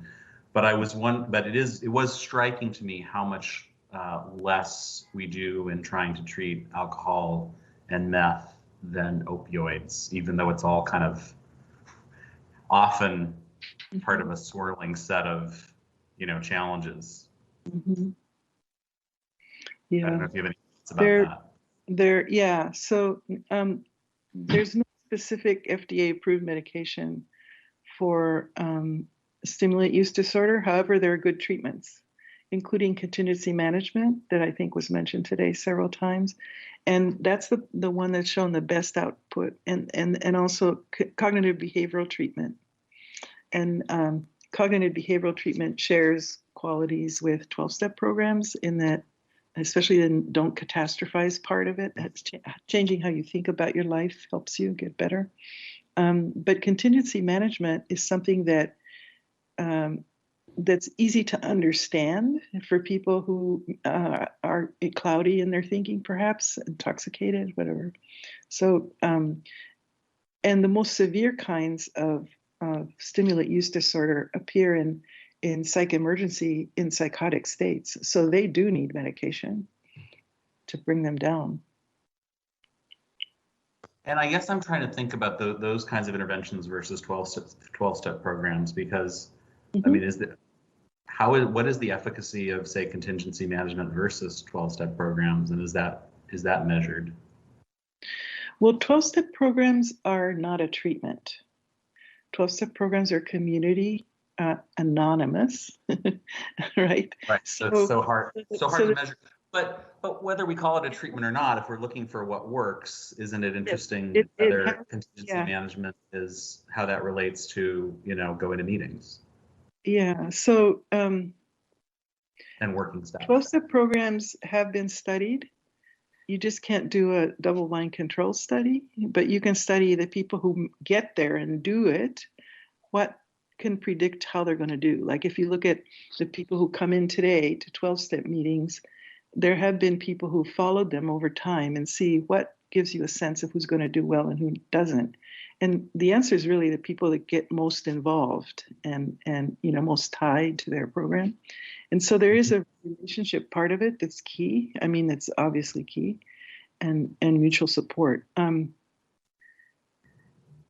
So most programs do have an element of that. They would never discourage somebody for going to 12-step, and they would encourage and even sometimes take them there, and offer 12-step facilitation. Okay, and so then I think my last question before my comment or observation is. There were some specific critiques about the 2016 RFP, and it sounds like there, and I understand on the 90-day, we don't really, there's room in the city's programming to go beyond 90 days. Yeah. But it doesn't seem like there's some, I'm wondering if there's room in the city's programming to contract with a provider that is an abstinence only provider. And if not, why not? Because when we say there's an array, there would be people who might, presumably, for whom abstinence might be something worth trying. Why would we not contract with them as well? By far, most people that go into treatment are looking for abstinence, and we support that totally. But why would we require that all of the providers in the universe that we deal with be providers that are willing to not have an abstinence model? It's not that they not have an abstinence model, it's that it be inclusive of people relapsing. But why, I mean, given that people can go to different programs, and if the one, if the abstinence only program is just, yeah, you can't, that didn't work for me, folks are going to try different programs probably. What's the harm in having abstinence only programs in the array of options? So abstinence programs definitely have worked over the years for people who fit in and can stay there. We're concerned that the people who don't not be dropped. And that's what we mean when we say that there have to be harm reduction approaches. And also in the middle of this epidemic, there has to be a response to overdose if it happens inside the program. Regardless of whether a person was abstinent yesterday, they may relapse. Why is that on the program rather than us? I mean, why person tries the abstinence, is not working in whatever program they are. We move people between programs, right? If program A isn't working, wouldn't we try program B? Yeah, but we have to know that it didn't work. If they just leave, it may take us a long time to find them. And so we want the help to be immediate, like the intensity of treatment to be increased right away in response to that. And the one program that sees itself as abstinence-based does that. They put people who relapse, they put them right into their own withdrawal management program, their detox program. And what is that program? That's a Salvation Army program. And is that a program that we are able to contract with, or? So they didn't meet the 2016 RFP for various reasons, but they do contract through forensics. So several forensics grants. So prefer that. Sometimes people who go through being incarcerated and are coerced into treatment, sometimes the people who are sending them to treatment say that this has to be abstinence-based. And do we measure the success of those programs against the success of non-abstinence-based programs? Every program is successful if people can stay, usually. It's so we don't have a good way to measure it. It's not intent to treat measure. Like you don't take 50 people and send half of them one way and half of them another. These people, most of the people in forensics are coerced into treatment and don't have much. I just think it would be very interesting to be trying to get a handle on which programs work for whom. Mm-hmm. How do we compare them? What are the right assessment measures, rather than and maybe these decisions in the 2016 RFP were based on actual data and the kind of assessment that I'm thinking we should be doing, but I'm not totally confident from your responses today that we are doing those kinds of assessments and comparisons of different programs and how well they work and who they work or don't work for. I'm sorry. We do have a regular measurement. It's called the outcomes measure that we do for every program. It's part of being licensed. You have to do that. And one of the things we look at, and it's part of our contract as a performance measure, is reduction in use or abstinence. And we measure that every year. And we have a 70% rate of that. And so we do look at that every year, and we have a reflective data discussion about any program that doesn't meet that and why not. And sometimes they just see people with higher acuity for a shorter time. But anybody who's in treatment for at least 60 days, we expect them to reduce use and or become abstinent. And that's true in outpatient programs. In residential programs, most of them have institutional abstinence, you might say. And so it's a little bit not fair to use that measure and compare it to outpatient in the real world where people are more likely to relapse. All right. Thank you, Dr. Martin. This is, clearly a conversation the city's going to be continuing, and thank you for your work. I am reminded, this hearing has reminded me that we are well overdue for another hearing on treatment on demand. The last one we did was in September of 2019. Vice Chair Stephanie and I called for that at the time. I think everyone, including Supervisor Haney, was shocked by the city's assertion that we were meeting our treatment on demand goals.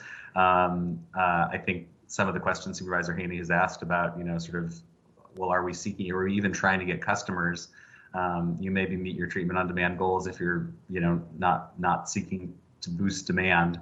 But I do think it is well past time for us to, I hope that there was a 2020 report. I don't know if there was because of COVID, but we ought to have another treatment on demand hearing. And I'm imagining that Vice Chair Stephanie might be interested in doing that, as well as Supervisor Haney and others. So thanks, everybody. Thank you, Vice Chair Stephanie. Thank you, Supervisor Mandelman. I know Chair Marr has a few questions. I just want to follow up really quickly because I'm actually quite baffled that it was said that 12-step programs are not treatment. I don't understand that. I don't understand then why psychologists, psychiatrists would recommend people go to AA or NA for treatment for alcoholism. I don't understand how that can be said. And also this discussion around maybe programs dropping people, or 12-step programs, and maybe a particular program might have those rules in place, but anyone in recovery knows that relapse is a part of recovery. And in 12-step programs, you're never shunned away for relapsing. Everyone knows that that is something that happens with alcoholism, with addiction. And if you relapse and you're in one of those 12-step programs, you will be welcomed back. You will be opened back with open arms. There's no dropping anybody. And I just want to make that very clear. And I also want to make very clear, that there's a lot of recent studies out on 12-step programs in the New York Times in March of 2020, basically saying it's the closest thing in public health we have to a free lunch. I'm not going to read the quote that I was going to read because I know that a lot of people want to speak at public comment, and Chair Marr wants to ask some questions as well. And I also want to give a chance to some of the people in the recovery working group that also have additional questions. So Chair Marr, with that, do you have any questions?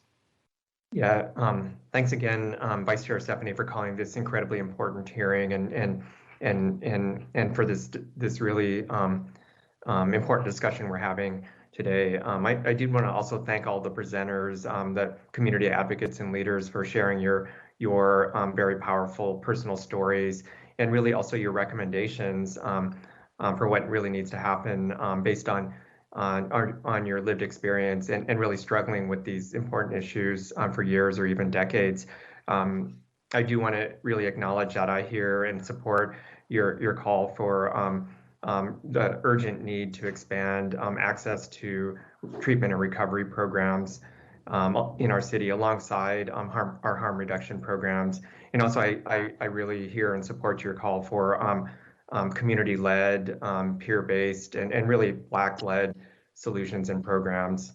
My colleagues actually have already sort of touched on a lot of the questions that I had for Dr. Martin, but I did have one question more around services and supports for young people and transitional age youth. You know, as a parent of a teenager myself, you know, I was really struck by, but not surprised by the information presented that I think it was 61% of the survey respondents began struggling with drug or alcohol at the age of 18 or younger, and 17%, you know, at the age of 13 or younger. And I believe one of the presenters, Rico Hamilton, who pointed out that our city currently, you know, has very few or maybe zero treatment programs specifically for young people. So, Dr. Martin, I just wanted to see if you can respond to this, the need for really targeted programs for young people, transitional age young adults. Yeah, so DPH actually has a whole division of TAY services and behavioral health. And so there are programs that are specific to TAY and to adolescents as well. And they're usually, the way they approach substance use disorders, knowing that that's a time when people start using, is to do sort of wraparound services and case management, and also address the any kind of emotional mental health issues, because usually there is a lot of trauma. And one of the features about that early phase of people starting to use drugs is that the diagnosis, the formal diagnosis, it can vary a lot from day to day. So it's important to keep addressing it, but they may not need the high levels of formal treatment unless, you know, they might need it for a short time, is what I'm saying. So there's more chance of getting over it the sooner you address it. The other thing that we know about youth services in substance use is that the earlier the age of beginning to be exposed to drugs, and the higher and more frequent the exposure, the worse the more of a trouble they'll have later. The less they won't do as well in, for example, in school and in training and jobs and so on, and the outcomes are much harder to work with. So we do have prevention programs for youth, and in particular to reduce binge drinking. We have a Strengthening Families program, which is essentially it's a primary prevention program training adults to talk to teenagers about drug use, and teaching teenagers to talk about adults about drug use, and then modeling it over a family meal and having it monitored and for fidelity and supported. And that's an evidence-based program that affects people 20, 30 years later. They're still doing better than the people who didn't do that program. So I'm really glad to have evidence-based primary prevention programs in the city. I think that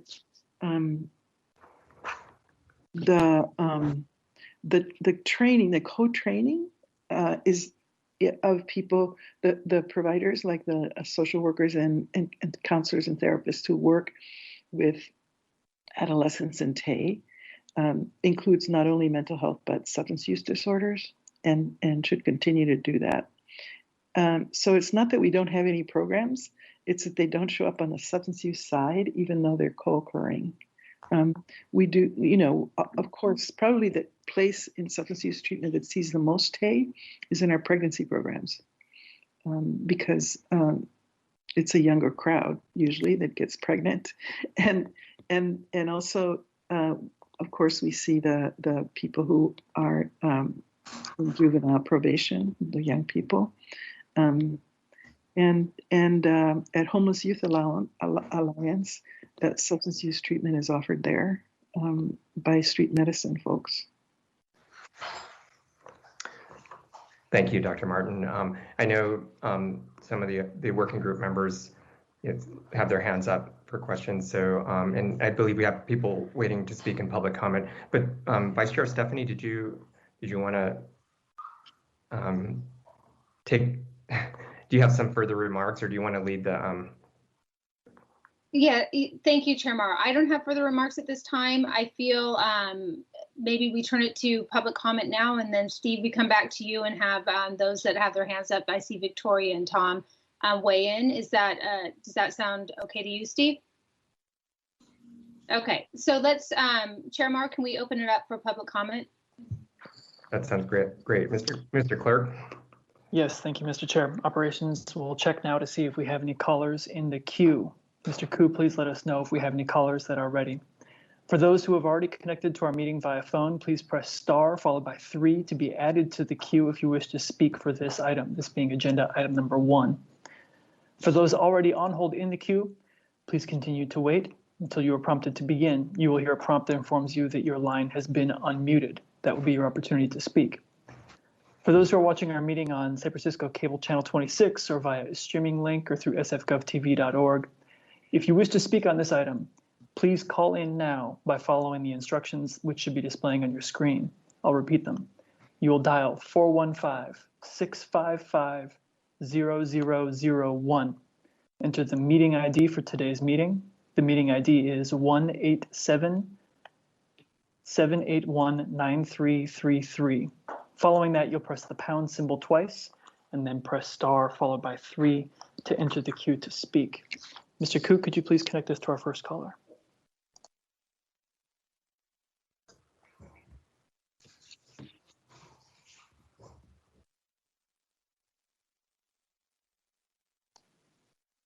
Hello, is there a caller on the line?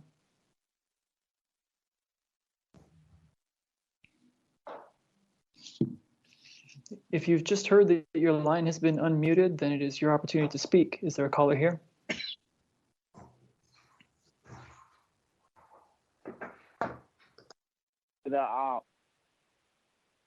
We hear you. Yes, my name is James Daggs, and my name is James Daggs, and I've been listening to the presentation.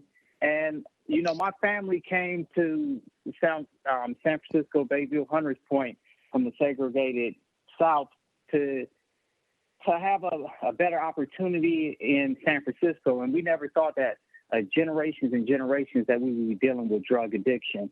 However, listening to this meeting, we have seen that Department of Public Health, you know, a lot of these policies make a lot of sense in practice, in theory. However, they're not working in practice. And some of the work that Steve and Positive Direction are doing in the community is true.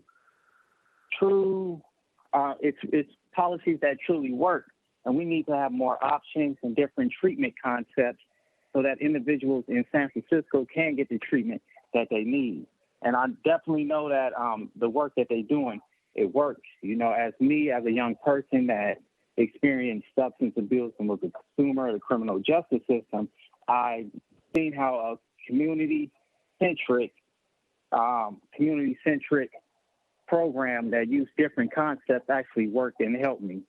So I really, you know, the supervisors and everyone made a lot of great points, and hopefully you take it into consideration so that we can have a program that truly helps the community, that helps the African-American community, that understands the need of the community, and not people who don't really understand the community is not giving the community what they need. We need more options and more opportunities to serve our community, programs that's led by African-American and led by the African-American community that has a deep interest in helping in the community so that we can continue to move forward. You know, a lot of these people that's dying from these drug addictions are our family, our kids, our loved ones, and it's truly hurting us, you know, and you really won't understand the experience. Thank you very much, James, for participating in the discussion. Mr. Koo, could you bring us the next caller, please?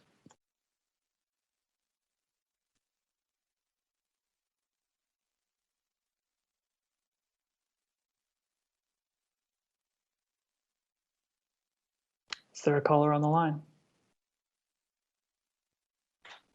A reminder once again, if you hear from the system that your line has been unmuted, then it is your opportunity to provide your 2 minutes public comment. Caller, please begin. Hi, good afternoon. My name is Rebecca Jackson. I'm with the Center on Juvenile and Criminal Justice, and I run a program in the city that's called Cameo House. We're an alternative sentencing program for homeless women with children here in the city. 98% of the women who are in our program are women of color that come from the neighborhoods of the Tenderloin, the Bayview, the Mission. 75% of those mothers are 75% of them are mothers. And the population that we try to serve here are extremely complicated in that they are coming from points of extreme poverty. They experience homelessness. Many of them have mental health challenges, mostly based on complex trauma they experience from life, years of domestic and street violence, substance use, justice involvement, a lot of times leading to active CPS cases. Adrian had spoken early on in this meeting that showed that women are the fastest growing population that is suffering from these situations, and their situations are perpetuated. They're perpetuated. And they use substances for all of these different reasons. And as a provider, we are long-term and we are abstinence-based, and it's our experience that abstinence-based program is vital, and so is the length of stay. We think that it's a travesty because where do these women go? Where does a homeless woman of color in San Francisco who's dealing with these challenges, with these barriers, where do they go? What options are available to them? Especially. Thank you, Rebecca Jackson, for participating in the discussion. Mr. Koo, could you bring us the next caller, please?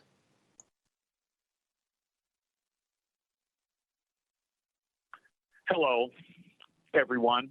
My name is Malik Washington, and I'm the editor of the San Francisco Bayview National Black newspaper. And I will tell you this, I am a recovering addict. I'm a person that has been released from federal prison. I am in the community. I stay at the Tenderloin. I'm at the Taylor Center. I don't want to talk about that. I have litigation with that place, but I do want to talk about this. What are we going to do about Cameo House? This is a Black woman, Rebecca Jackson, providing services for Black and brown women who have suffered from PTSD, mental health issues, substance abuse issues, sex trafficking. We do not have another program like this in the city, yet there are entities and individuals that are trying to defund Cameo House. We need to look at it, people. My name is Malik Washington. I am the editor of San Francisco Bayview National Black newspaper. Thank you for letting me share, and have a blessed day. And I want to thank all of you for the work that you're doing. Thank you, Editor Washington. Could we get the next caller, please?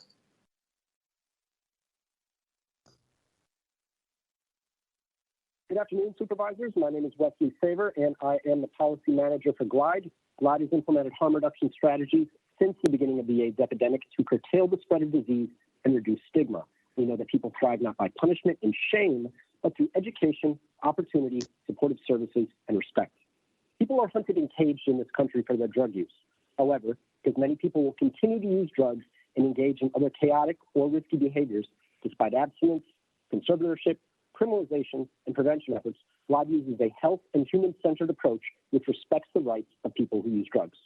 Our harm reduction team provides vital, low-barrier services to the city's most vulnerable communities to make our city safer and healthier, including reducing the risk of transmission of HIV and hepatitis C. Claims that harm reduction has hurt many is patently false. The science behind harm reduction interventions is emphatic, and they're extremely cost-effective. It's utterly disappointing to hear some members of our Board of Supervisors undermine these efforts with self-acknowledged, unsubstantiated claims. It presents a fallacy when considering harm reduction interventions as contraindicated from abstinence-based treatment models. Our harm reduction steps fully support individuals who express a desire to access traditional treatment modalities. We do our best to prepare them for what accessing treatment can involve. While some people who use drugs thrive in traditional treatment modalities and do not face barriers in navigating treatment access, many more do not. This does not stem from personal failure on behalf of people who use drugs, but instead prompts the need to provide a wide spectrum of services to support people at every step of their journey. We must not take options off the table if we want to make substantive change alongside people who use drugs. Our local network of providers have strong working relationships with the SF and California Departments of Public Health, who both understand and support a wide range of interventions as a continuum of care. Overdose and other public health consequences of drug use will continue so long as we neglect, criminalize, and put up barriers to the most vulnerable among us. Please listen to people who use drugs and the frontline staff and continue to provide them with the resources that they need. Thank you, Wesley Saver. Mr. Koo, could you bring us the next caller, please?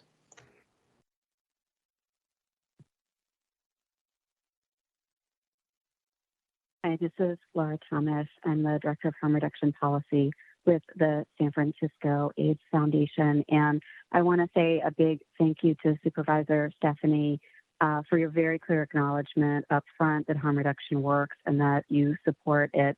And I also want to thank Steve Adami and his recovery work group for ensuring that these conversations include the voices of those most affected. But I feel like there's a pretty profound misunderstanding of that, why some services no longer exist in San Francisco. The harm reduction policy was passed by the Health Commission in 2000. Most of the services that used to exist were eliminated in the 2009 budget cut. We lost hundreds of millions of dollars of really valuable community-focused services, and we have not even started to come back and rebuild those services. That's why we've lost so many of these. I do want to echo the desire to have culturally focused, to have Black-led, BIPOC-led services. I think that's essential. But I'm very frustrated with, despite people's stated support for harm reduction, this ongoing pitting of harm reduction against abstinence treatment.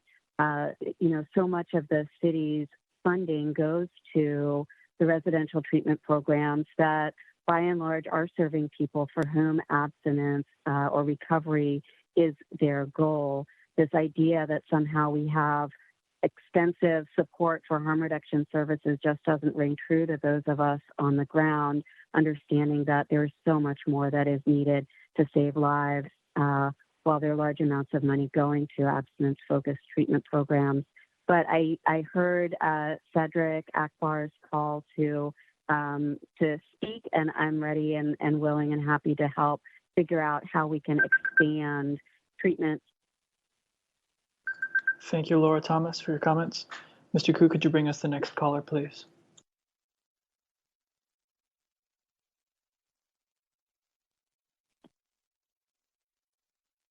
Hello, my name is Taylor Rose Picard, and I'm a frontline provider serving as a health educator at the San Francisco AIDS Foundation. At today's hearing, it was mentioned that there are open beds for recovering treatment programs, but those beds are not getting filled at the rate that they could. The question was posed that how do we increase awareness in available drug treatment programs in San Francisco? How do we get treatment options in front of people who use drugs? And the answer is that we start by meeting people where they are at. Harm reduction programs are a way for people who are still using drugs to learn about and get connected to treatment options. Through accessing these services, people who use drugs are not just given access to life-saving supplies that will help them stay alive while they're using, but also put other places they can go in front of them as options, which they may have not been considering before. Often, we find people who access harm reduction programs but are not utilizing any other services at the time, meaning harm reduction might be the only program they are comfortable forming a relationship with where they are at in that moment. Forming a relationship with a program that doesn't stigmatize, judge, demonize, or try to coerce builds people's trust with other programs, especially those that they learn about within that relationship. Another question that was asked was, how do we inspire people to change? What inspires people to change? Time and time again, we are shown that what inspires people to make lasting changes in their life is when they feel autonomy in making the choice to change. Harm reduction programs make this happen by meeting people where they're at while presenting them with opportunities and providing them support for accessing those opportunities when they decide to take a step towards them. Going from using drugs to 100% abstinence takes multiple steps. Some take all 12 steps at once. Others take one step at a time. Harm reduction is step one. Thank you. Thank you, caller, for sharing your comments. Mr. Koo, could you bring us the next caller, please?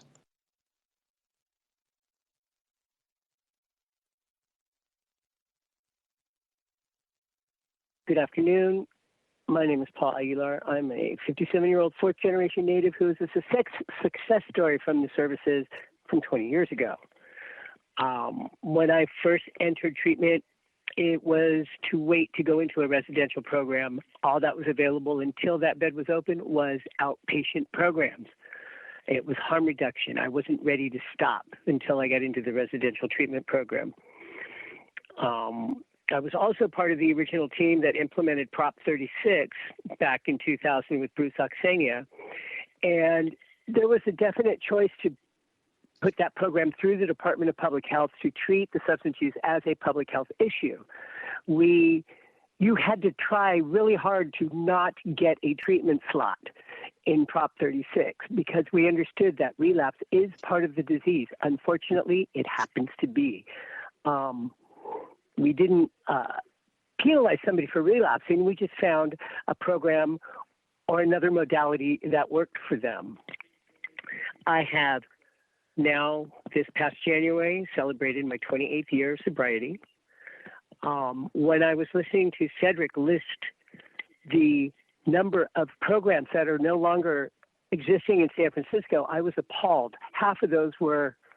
At least half of those that are gone were ones that we used for Prop 36, and we had a really good success rate. I also think that there's a fallacy that people don't seek recovery until they're ready. This is not true. Every time I had an encounter with a harm reduction program, I knew that there was another way, and it was slowly building upon itself, as a previous caller said. I really hope that San Francisco can find an answer to this. The fact that we've had more people die from overdose than COVID last year is appalling. There was a time when San Francisco... Thank you very much, Paul, for sharing your comments. Mr. Koo, could you bring us the next caller, please?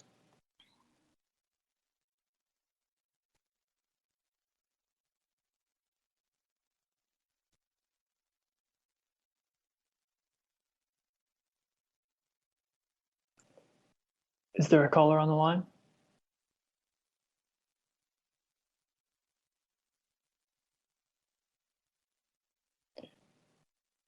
Mr. Koo, are we able to pass over a caller and come back, or is this the last one? Mr. Chair. My name is James McGee. I'm a part of Positive Direction here in the Bayview area. It's a housing support group for substance abuse. And it's been one of the most productive groups I've ever participated in the last 20 plus years of my substance abuse of drugs and alcohol. This program has assisted me through being able to reach inside myself and deal with the things that have brought me into substance and has allowed me to open up and trust again. And I would say that it's one of the better programs that I've participated in, and it gives us the ability to see who we are, where we are going, and what we are doing. These programs here in San Francisco has given me an opportunity that has taken me out of my shyness and my inability to feel comfortable in doing what I do. It has allowed me to come outside of myself and not be ashamed of who I was, but who I'm going to be. And I'm thankful to Positive Direction for that. And I thank you for giving me the opportunity to say that. Thank you very much for sharing your comments. Mr. Koo, is there anyone further on the line to provide public comment to the committee? Mr. Chair, that completes the queue. Thank you, operations. Public comment is now closed. And I just want to thank everyone that called in during public comment to share your perspectives on these important issues. Vice Chair Stephanie, do you want to move to close out this hearing? Yes, just I want to make a few comments on public comment, and then I want to make sure that we have Victoria and Tom, I think, wanted to say something. But, you know, I do want to thank those who called in for public comment. I think, you know, it's really unfortunate that it turns into a conversation of harm reduction versus abstinence or versus any other type of program. And to the first caller, no one is talking about removing options off the table. No one's doing that. We're talking about adding things that this, you know, Recovery Summit group finds effective for themselves. And I also want to thank Laura Thomas for your comments as well. And I want to continue the conversation with you because I don't think we should be pitting methods of treatment against one another. And, you know, I'm thinking about, you know, the emotion behind addiction, the emotion behind recovery, and trying to understand why, you know, why it drums up a lot of these feelings of, you know, we're against one another. It's not that. I think for addiction, or anyone who's an alcoholic, anyone who's an addict, anyone who sat through 1,000 Al-Anon meetings because their family members are, and you know that if your brother, you know, does one more of a certain drug, of his drug of choice, it could be his last. And when you know your sister takes one more Klonopin or one more sip of wine, could lead to her death, you know, when you feel that emotion, when you have that pain in your life, when you know what addiction can do to people, and you know that addiction is a disease, and you know that people do things under the influence of alcohol and drugs that they would never do sober, and they get in trouble for it, and they're not bad because they have a disease of addiction. What they might do from that could be bad, could be criminal. The emotion behind addiction and the emotion behind recovery is real. And I think we need to acknowledge that for all the people here that have spoke, whose lives have been turned around, like when Victoria spoke, her life was bigger in prison because she finally got recovery. And that feeling of having recovery and knowing your life could be so much better than it was before when you were doing that drug, and you want other people to know that they too can experience that, is not to say that you think someone might need methadone or someone might need Narcan, or we obviously have to continue those methods of keeping people alive and meeting people where they are at. But I think when people who have profound experience with addiction, profound experience with the family disease of alcoholism and addiction and all of it, codependency, all of it, when people grow up in that trauma, when people feel that trauma on a daily basis, they sometimes, when they hear harm reduction, they know that their siblings, they know that their parents can't take one more hit.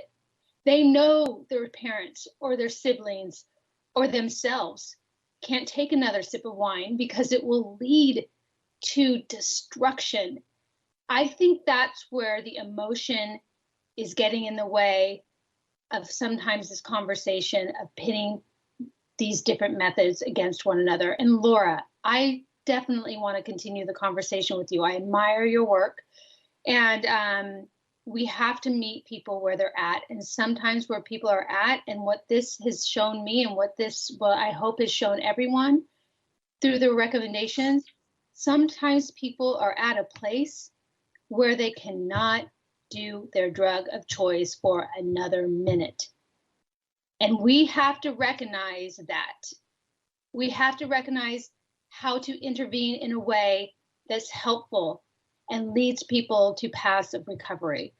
So that's what I intended to do in this hearing today. I think we've done a good job, and I appreciate all of the presenters, and I look forward to continuing to working with you, Dr. Martin, I'm hoping that we can facilitate another conversation with you and the working group offline and continue to talk about this, because we cannot continue in San Francisco as we are now. It is unacceptable. And we know there are programs out there that help people. So I want to turn it back over to Steve to close it out. I know, Steve, I really want Victoria, it seems like she's had her hand up. I want everyone to feel like they've been heard. That's why I called this hearing. And I want to make sure that before we close this hearing out, that those of you that have taken time to share your lives with us, to share your stories with us, have a chance to comment. And then please know that I'm going to ask to continue this hearing to the call of the chair. So we know that this discussion is not over today, because it has to continue. Steve? Thank you, Supervisor Stephanie. I do want to just make a couple comments, and then I'll call on my peers to close out the meeting. First, I also want to acknowledge Laura Thomas, and we've had a long-standing relationship with when she was with the Drug Policy Alliance. We value her work. And I don't know why I feel like I have to continue to say it over and over again. Nobody is saying to stop doing harm reduction. What we are saying is that it appears our values are a little different. I am no different than the guy in Hyde and Jones with a syringe in his arm. And I now am in a leadership role, oversee 10 staff, $15 million worth of programs, 45 programs across the city. And had somebody left me there, I wouldn't be sitting here. We believe people can change because we changed. Was it fun? No. But thank God somebody cared about me enough to tell me the truth about my life. The judge who sent me to prison last is a friend of mine. It's incredible to me that if you had a son or daughter dying on the streets of San Francisco, that you would not be interested in an all hands on deck approach to get them off the thing that was killing them. It's shocking to me. It turns into this conversation about, we want to respect the dignity of people using substances. Of course, we get that. But Dr. Martin, with the utmost respect, doubling down on the same things that are in the tenderloin, killing people, is problematic.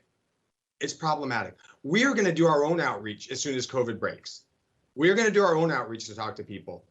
I believe drug addicts are the smartest people on this planet. They're brilliant.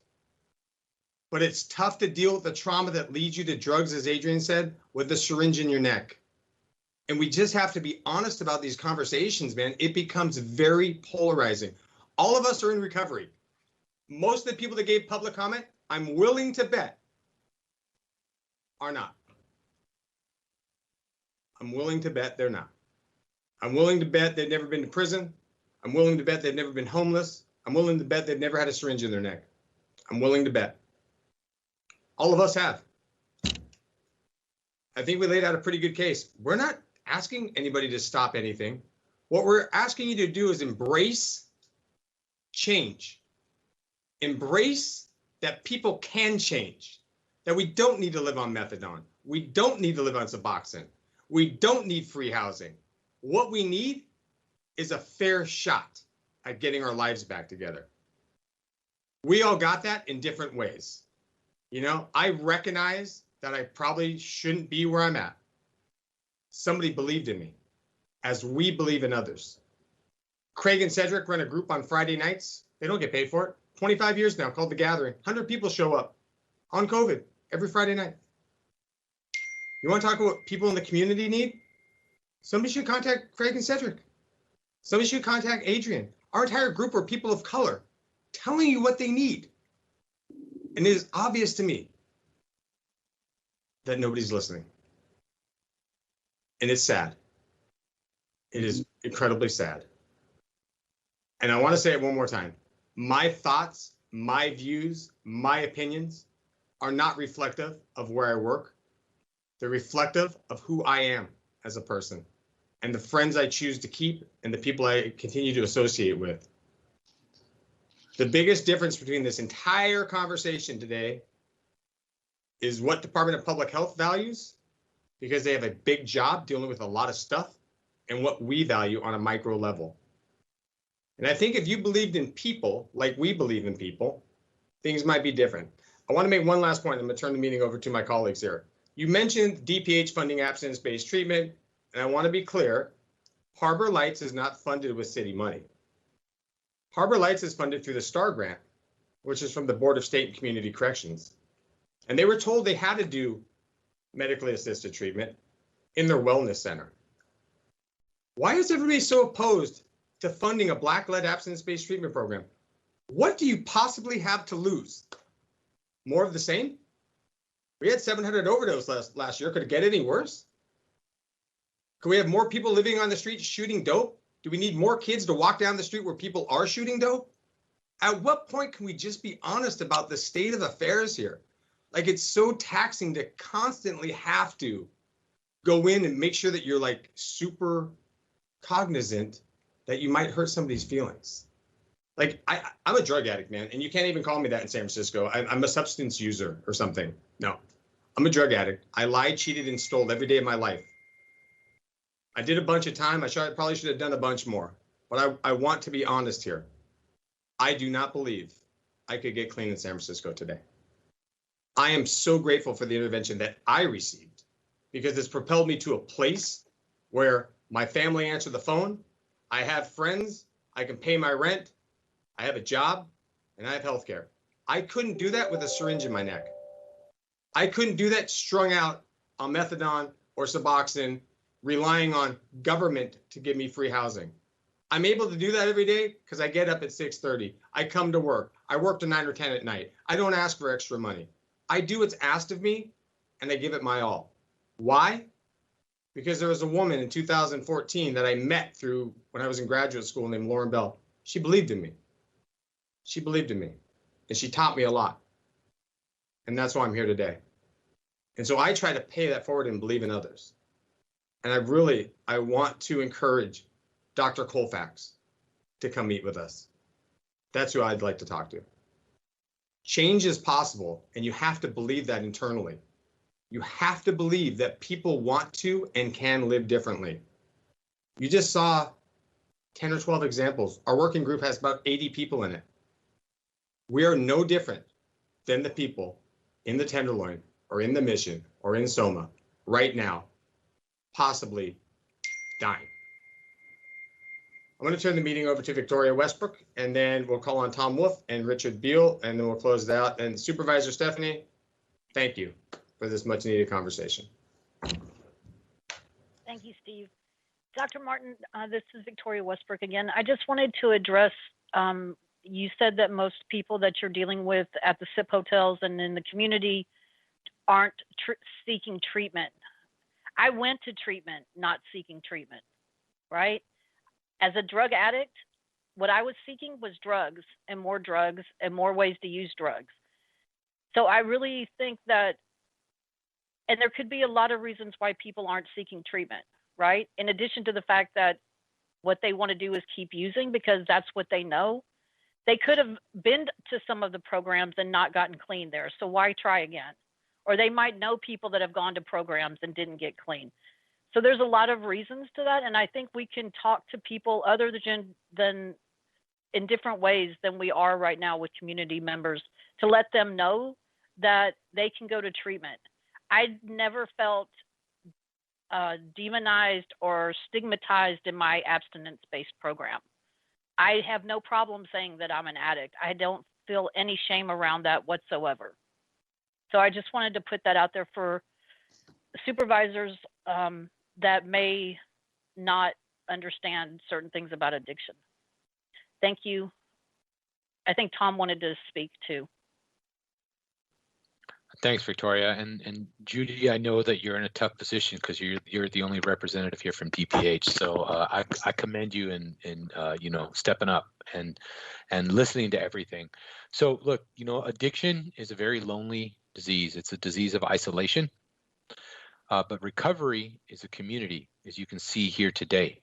We're a community. There is a community of people in recovery in San Francisco that are willing and wanting to step up and punch up for San Francisco to save people's lives on the street. that are struggling with addiction and people that are housed, anyone that's struggling with addiction. We want to show you that there is a better way. We want to show you that that change can happen through recovery.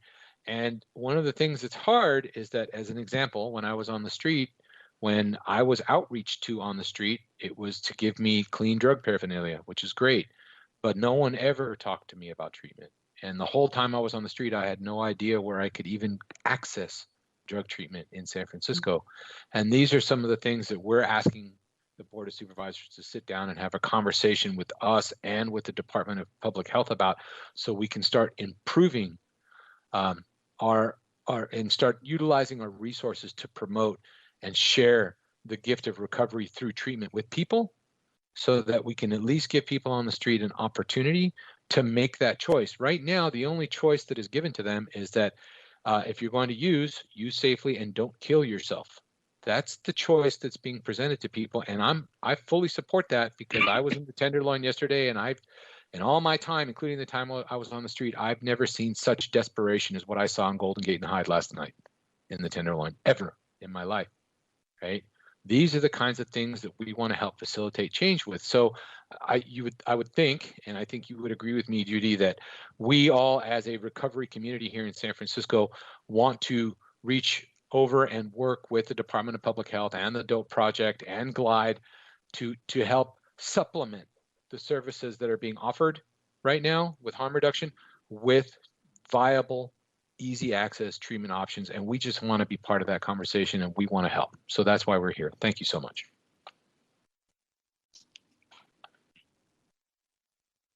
I think Richard's the last one, and maybe Cedric, and then we'll wrap it up. Okay. All right. So, Dr. Martin, thank you for coming. Hopefully next time we'll get a chance to talk to Dr. Koufax. But I was listening to what you were saying, and you mentioned the 15 detox beds and the 32 residential beds, and we have thousands and thousands of addicts out there using.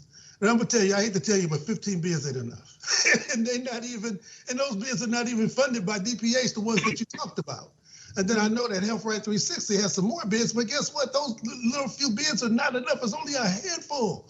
There is no place to go. When I got clean, I laid down in front of Al-Zanam Detox. There was 50 other people inside, and we laid on a mat. They don't even have a mat now. They don't have a place. There is no detox to go to. There is no place to go to for an addict to get clean. The doors are all closed. We need more treatment access. We need more treatment programs. You know, it's so obvious that what we're doing is not working, and everybody want to use the excuse as COVID, and everybody, it wasn't working before COVID. What COVID did was just exacerbated everything.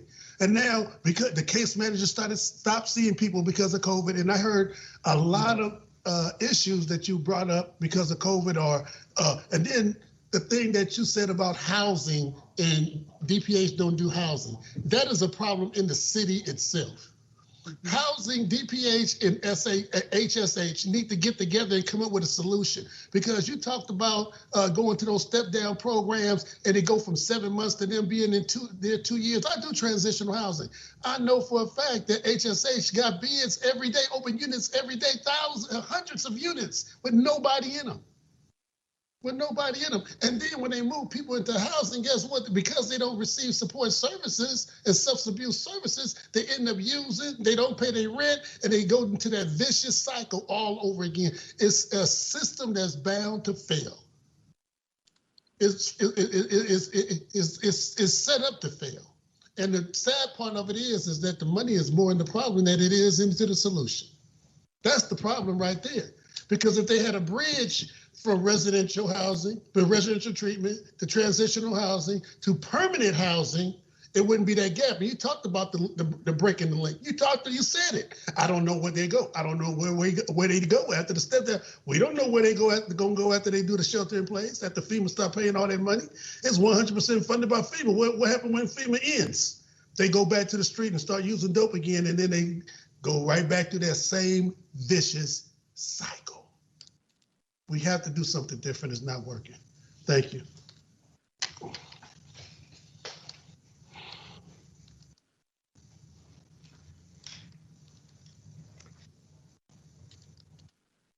Is that?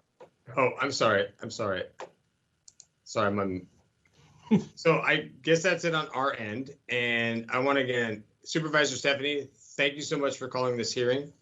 Chair Marr, appreciate your time. Supervisor Haney and Supervisor Mandelman, John, for coordinating all this stuff. And Supervisor Stephanie, to your staff, especially Andy, we are incredibly grateful for your work and your commitment to people in the recovery. And Dr. Martin, it's great to have you on board, and it's great to have you as part of this conversation. I know that you've been really committed to the street level drug dealing task force. I know Tom speaks highly of you. And I think while some of our values may be different, I think our overarching goals are in this continuum where they all fit together. And we really would like to continue this conversation because we really need to figure out a way to get people off of drugs. That should be the goal. So we're committed to doing whatever is necessary, whatever the board would like of us. We are here for you, and please let us know. Supervisor Stephanie, thank you again. This was an amazing hearing. I'd like to say that I appreciated what everybody said, and I was listening, and I am a director, so hopefully we'll continue to have the conversation.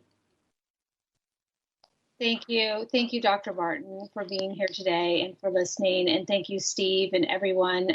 Thank you, Chair Marr, for scheduling this. And thank you to my colleagues, Supervisors Haney and Mandelman, for your input and your good work on this as well. Like I said, this conversation will go on. I'm looking forward to doing very good work with everybody. And with that, Chair Marr, I would like to make a motion to continue this hearing to the call of the chair.